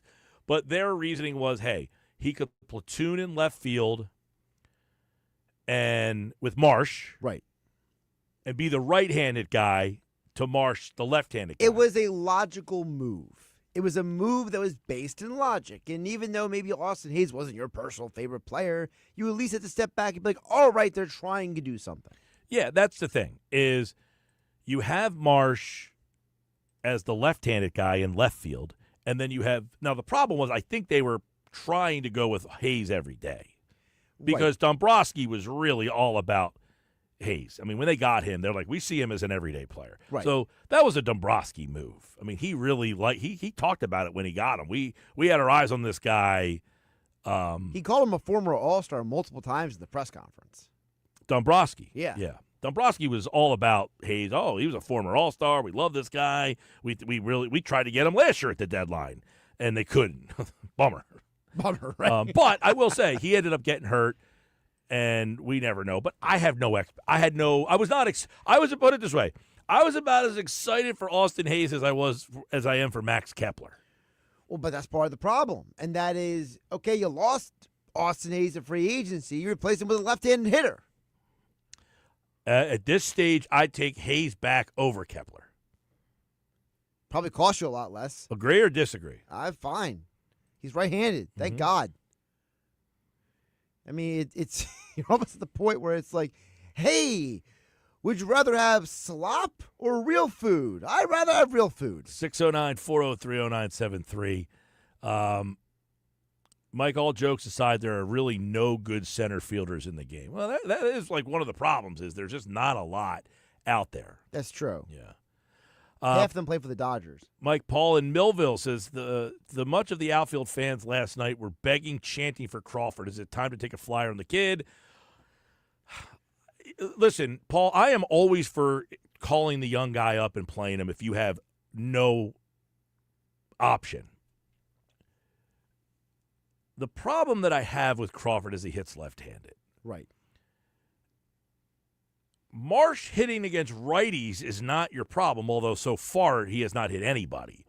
You need a right-handed bat. So Crawford, I just don't think that he changes. He still brings the same problem that you have another left-handed bat. Right, and unless you were going to, I'm not saying it's going to happen, but unless you were going to unload Max Kepler and get a right-handed bat in the left field position, then you might be able to get away with Crawford in the lineup. Paul also adds the Phillies never replaced Hoskins' right-handed bat. It's time to go after. Well, yeah, that's true. Hoskins getting hurt is one of the bigger what-ifs. I wonder where they would have hit him in the lineup the year he got hurt because I hated him in the 2-hole. I was intrigued by seeing him go to the 4-hole and what that would have done for this Right, because your lineup then would have been Schwarber, Turner, Harper, Hoskins, Bohm, or Castellanos. Yeah. And now your lineup is completely optically different because now you eliminate an extra lefty from being too high in the lineup. You push Bohm down the lineup. You make less dependency on him. And we know that Hoskins was a solid on-base guy, so if you put him ahead of a guy like Castellanos or Bohm, they might be able to drive him in. Yeah.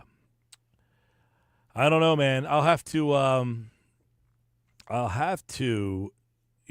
look, Crawford, I said this the other day. Somebody messaged me on X platform.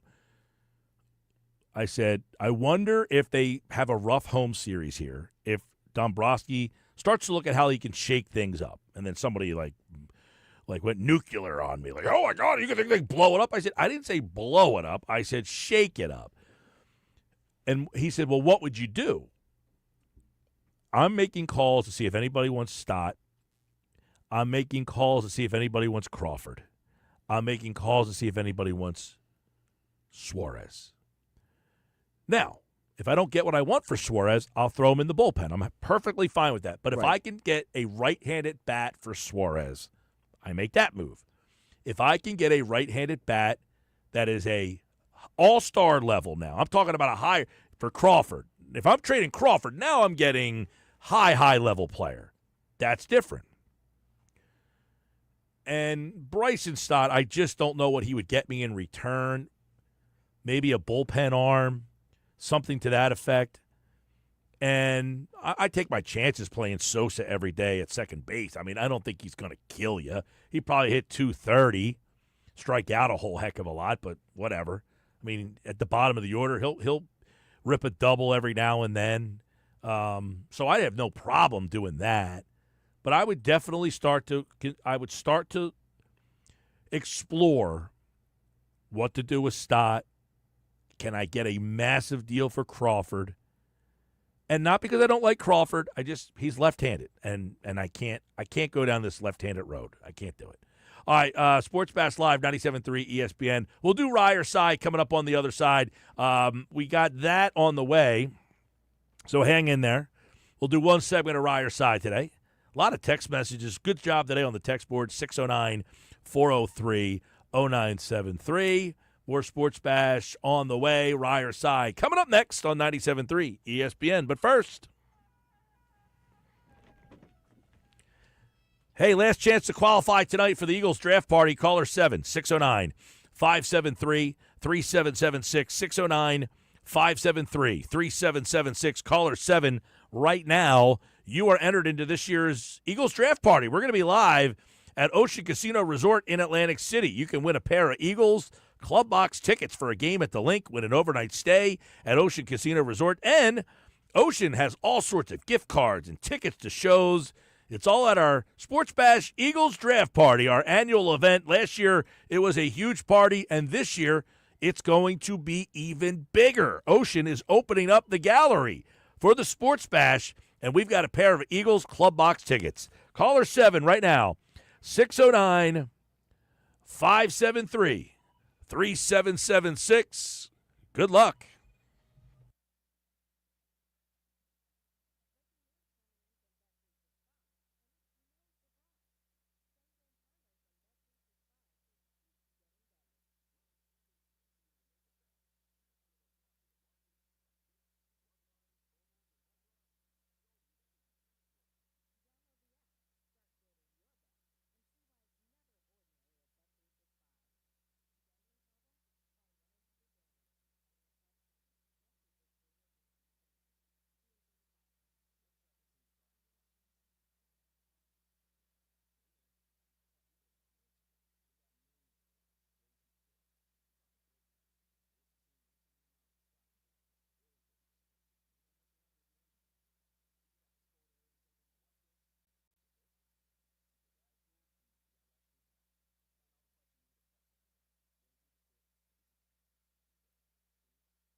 5:29 on a Tuesday night. Phils and Giants game 2 tonight. And we have the lineup scrolling for those of you watching on the X platform and on YouTube.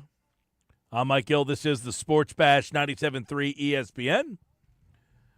Ryan Rothstein's back for Ryer Cy. We'll do a segment today. We got so much to dive into. Phils lose last night. I did see this stat here, Ryan Rothstein. I know you probably were listening to me at the end of the segment there as you jumped on here. Matt Gelb just put this tweet out. I want to show you and the listeners out there. We're all, you got to do this. This guy stinks. He stinks. You got to do all that, right? Yeah, the world's ending. Sky's falling. So far, through 16 games this year and 16 games last year, let's see. Let's pop that up on the screen there so everybody can see it. Through 16 games last year, the Phillies hit 234, 16 homers, 58 runs scored. This year, through 16 games, they are hitting 236 with 15 homers and 64 runs scored. Last year, their on-base percentage was .310. Right now, it's .326. Their OPS last year was .354. Right now, it's .373. So through 16 games this year, the Phillies lineup has been better than the team from last year, which, by the way, got off to one of the best starts in franchise history last season. So I go and I stress, they are 15, 16 games into the season. You cannot make definitive generalizations here to say, well, blah, blah, blah. But I will say, if you're asking me, do I think Brandon Marsh is going to miraculously – no, he's not going to hit 108 all year. I can tell you that. But no. I'm not a big Marsh believer. I think they got some other issues, but they're obviously right around where they were a year ago. That's classic baseball, those stats from, the amount of games last year to this year, right? I mean, the sky is literally – it feels like the sky is falling. I know not everyone is as negative as a lot of people are. It feels like a lot of people are, and rightfully so. But by the way, have we ever pitching. had? There's their pitching. Last year, their ERA was .388. Right now, it's .380. Last year, they had 156 strikeouts. Right now, they have 157 strikeouts. Last year, they had 53 walks. Right now, they have 46 walks. And then last year, they gave up 15 homers. This year, they've given up 21. So the pitching this year and last year, almost identical. Yeah, identical. I mean, have we ever had a Phillies team or a team in this city, period, that had the disparity from like the national point of view to the local point of view in this twisted version where, Phillies were ranked as one of the top 3 most fun teams to watch in all of Major League Baseball the other day in an ESPN article online. They're viewed in the power rankings as top 5 in all of Major League Baseball. A ton of guys on the betting boards to win all these various awards for the NL. And but for us, it's like this team stinks. It's crazy. You're right about that. The national view of the Phillies is a lot different than the local view. We've watched them 162 games plus the playoffs, 2022, 2023, 2024, and now the first 15 games of 2025. So obviously we've been exposed a lot more to their flaws. Absolutely. We're watching them way closer than the national pundits and, even MLB insiders. That's just the reality. But it's crazy to see the disparity. It's sort of vintage Philly almost. It's just not believing in this team. It's wild. There's no question. And listen, and it's a combination of, it's like in sports, it used to be you wanted to see a team grow together, right? And that was your team. You didn't have free agency or very little of it, You wanted to see the guys you drafted play together, grow together, win together. Now, if after 2 years the group of guys doesn't win, you're ready to move on to the next group of guys. There is no continuity, play together, lose, come back the next year, lose, come back the next year, lose, and then finally get over the hump. Like, that is out the window. And fans always are ready for the next flavor of the month. This guy stinks. Get him out, bring in the top prospect. As soon as that prospect isn't what you envisioned him being, get him out. Where's the next prospect? So there is a lot of, Mickey Moniak. He was the number 1 overall pick in the draft. Think about it. He was the number 1 overall pick in the draft. You have this kid. And fans, now the kid stunk. He couldn't play a lick. But because he was the number 1 pick in the draft, people wanted to see him. They wanted him to play, even though he stunk. It was like, hey, give Moniak a shot. Give Moniak a shot. And then the next level of Philly fan is play the guy that doesn't get enough playing time because he's going to change. The Cody There's Clemens. mystery there. Yeah. Yeah. We're to blame for that, though, Mike Gill. The media, the Philly media, and then the Philly fan base, right? Like cities like New York, Philly, us, Boston, right? Like there's the urgency and the fan base chatter is so loud and it's heard from by these organizations. It impacts how they do business. And that's why we see, I believe, I want your opinion on this. That's why we see these lower level market teams, i.e. just off the top, the Tampa Bay Rays, make World Series runs is because, their fan base isn't screaming and yelling and clamoring about every single player that they're developing, a young player in their organization, right? Is that fair? They don't have the pressure. They don't hear it from the fans. They're not getting full houses every night, booing every single play that happens. Yeah, it's a lot more laid back. They can let guys go out there and struggle a little bit more and let them kind of work their way and work through it. Baseball is the last sport you need. Like last night, I don't know where you stand on this. People are going after Thompson because he didn't go blow a gasket on the JT Realmuto call. And for me, that's just not my style. If I'm managing, that's just not my style. Because why? Baseball players don't want to be yelled and screamed at. The last thing you need is having. Now you would say he's not yelling and screaming at Realmuto. He's yelling and screaming at the umpire. Listen, that's just not Thompson's style. The thing that works for this team is that Thompson has this team very steady. They're steady. They're not highs and lows. There's some times where they struggle, but him not yelling at them allows them to kind of work their way out of the struggles. This is where I stand on that. That could be a bigger detriment than a positive. Because Rob Thompson doing that, the whole clubhouse knows that's not Rob Thompson. So Topper trying to force something like that and getting up out of the, on the top steps or whatever and getting in an arguing match, forcing that because he feels like he, quote, needs to. Good point. The team are going to be looking at him like, whoa, he's feeling it, boys. The pressure's gotten to him a little bit. That's a really good point, is that if Thompson blows a gasket, he's now telling the team that he's starting to get concerned. It's because it's not his personality, Mike. Right? Like the team knows 100%. That's not him, right? So like he has that in his back pocket. It's like a game of no limit poker. Like he has to know when to go to that move and he has to go to it at the right time. If it's the wrong time, it could be a detriment to the team.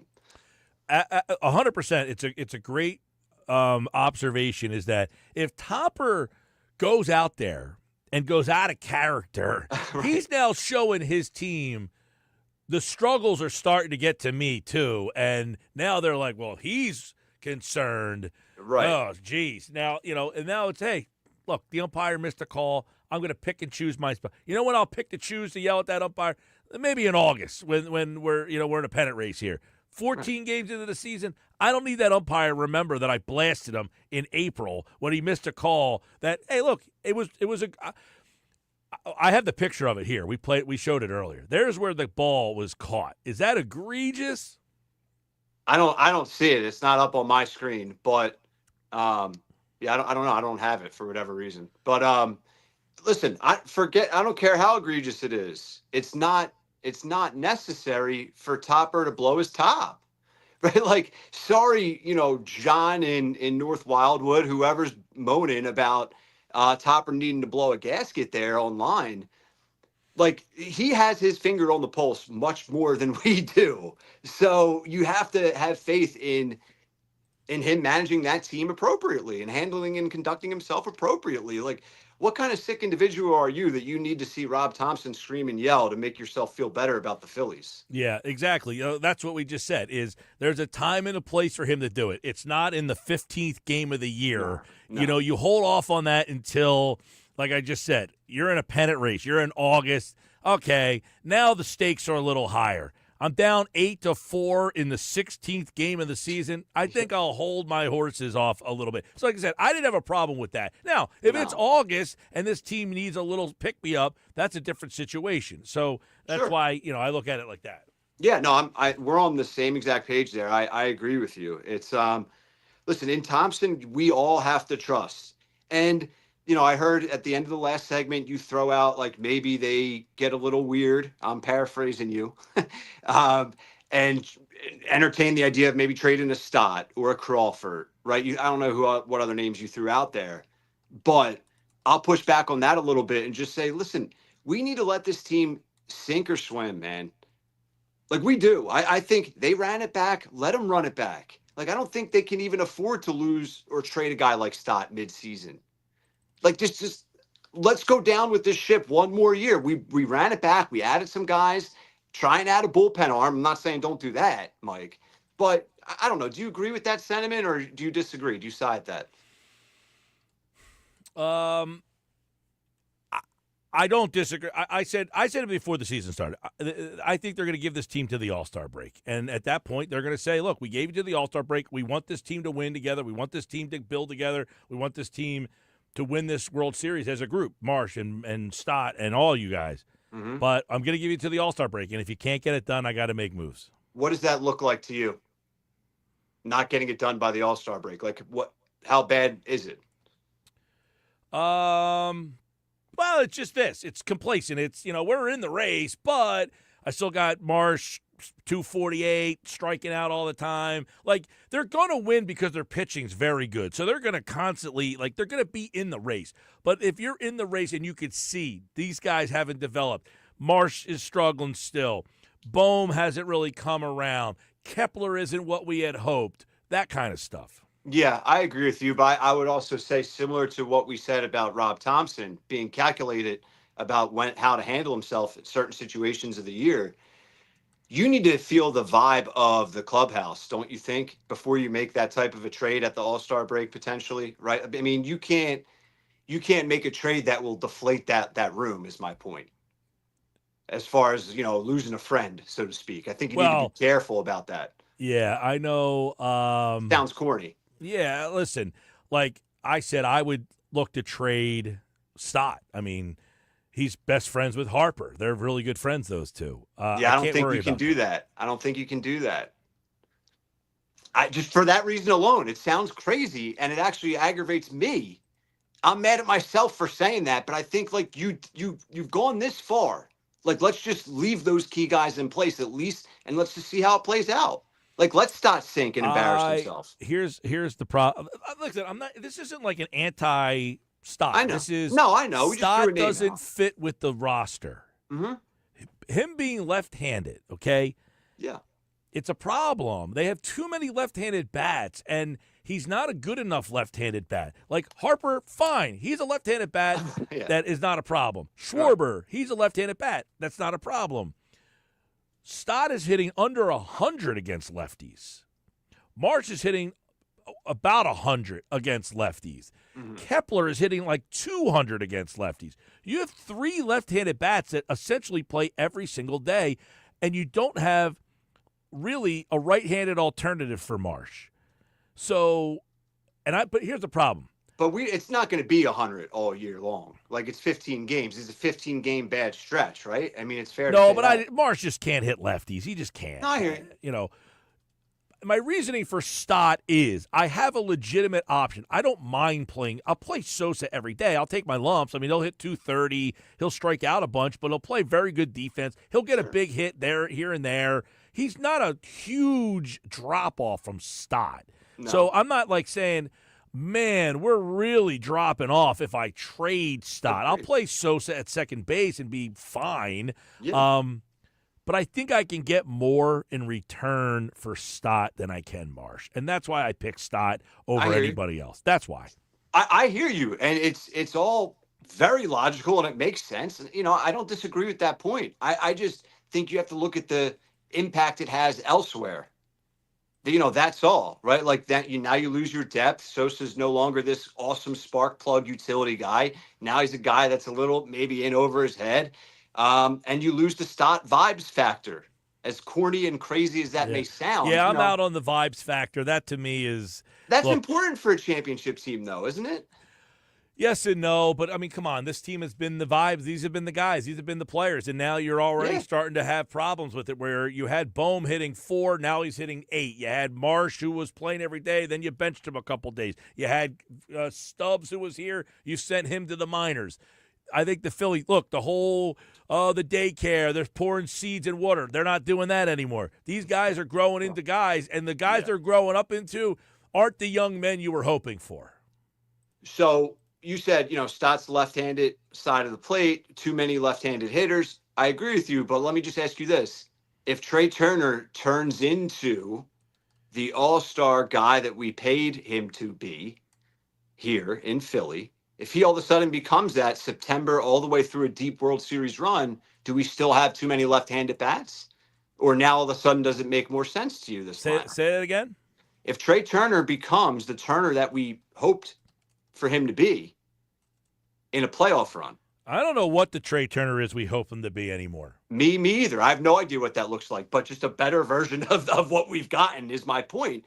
If he all of a sudden is raking at the plate on the right-handed side, that's my point here. Do we still have too many left-handed hitters? Yeah.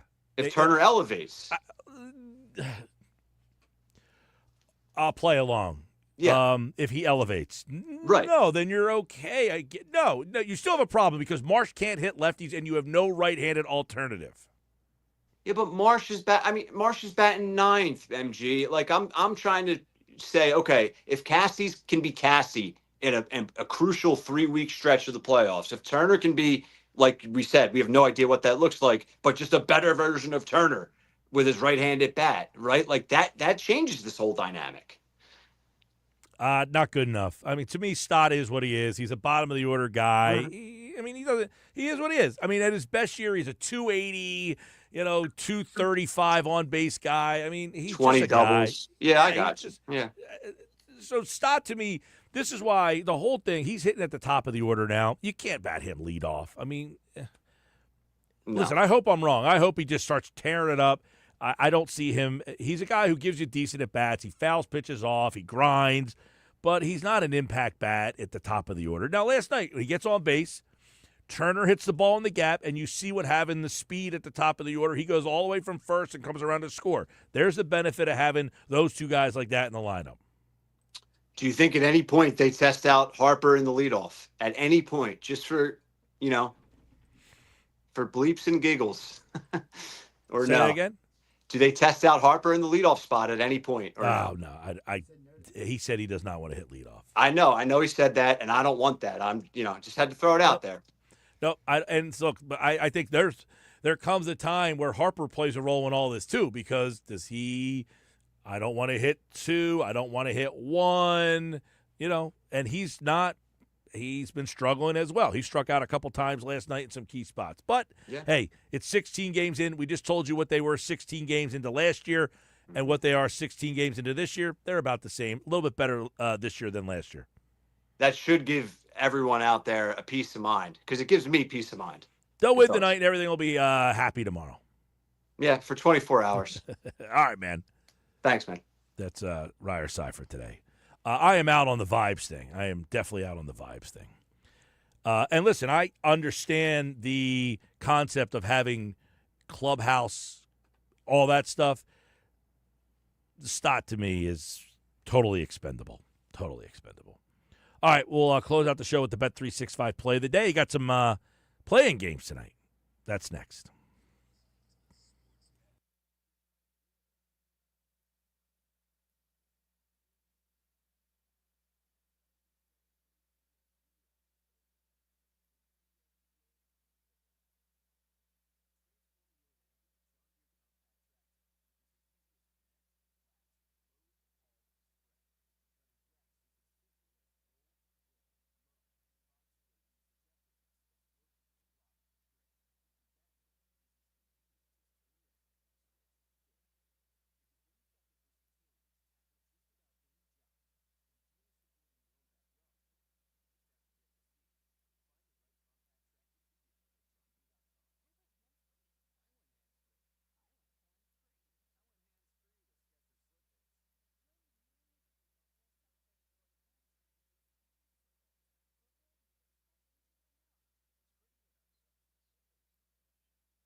All right, time for the Bet365 play of the day. We'll get you out of here on that tonight. How we do last night? Tigers won 9-1, so you win. Scooble, baby. Yeah, I saw he was grooving and he was cruising last night on that one. All right, Bet365 play of the day. Tonight, I like the Warriors. -6.5. Take the Warriors tonight. I like them against the Grizzlies. Going to have to stay up late for that one. It's a TNT late night spot for the Warriors and the Grizzlies, and that is my Bet365 play of the day. What's our record now? 148, 98, and 1. 148, 98, and 1. We got 50 games over 500. You know how much money that is? More money than I have. More money than he has. That's a lot of money. We'll do another Bet365 play of the day tomorrow. I like the Warriors tonight, -6.5. All right. For those of you who've been playing the Bet365 play of the day, that's a pretty good number. 50 games over 500. Now, are you going to be able to stay up for this game? Because you're not much of a night owl anymore. So No, I don't think so. Maybe the first half. Like get to halftime and then say, hey, they got a lead. I'll go to sleep. We'll see. So, yeah, the first game's not very Well, I'll be watching the Phils, but That's you right. get the Hawks Magic game. No. Not good. All right, that'll do it for me. We'll be back again tomorrow. Got another chance for you to qualify tonight on game night here on the Sports Bash. I will do it again for you 4 more times, and we'll get out of here with that. Phil's tonight. Feel like if Phil's bounced back tonight. All the gloom and doom, and this guy stinks, and he has to go, and he's got that, and I know more than you, and you don't know this, and this guy does that. They'll be fine tomorrow night. Well, tomorrow we'll be here saying, see, that's what happens when the team starts clicking. Luzardo on the mound tonight. Take the over in the strikeouts. See you later. Have a great night, everybody.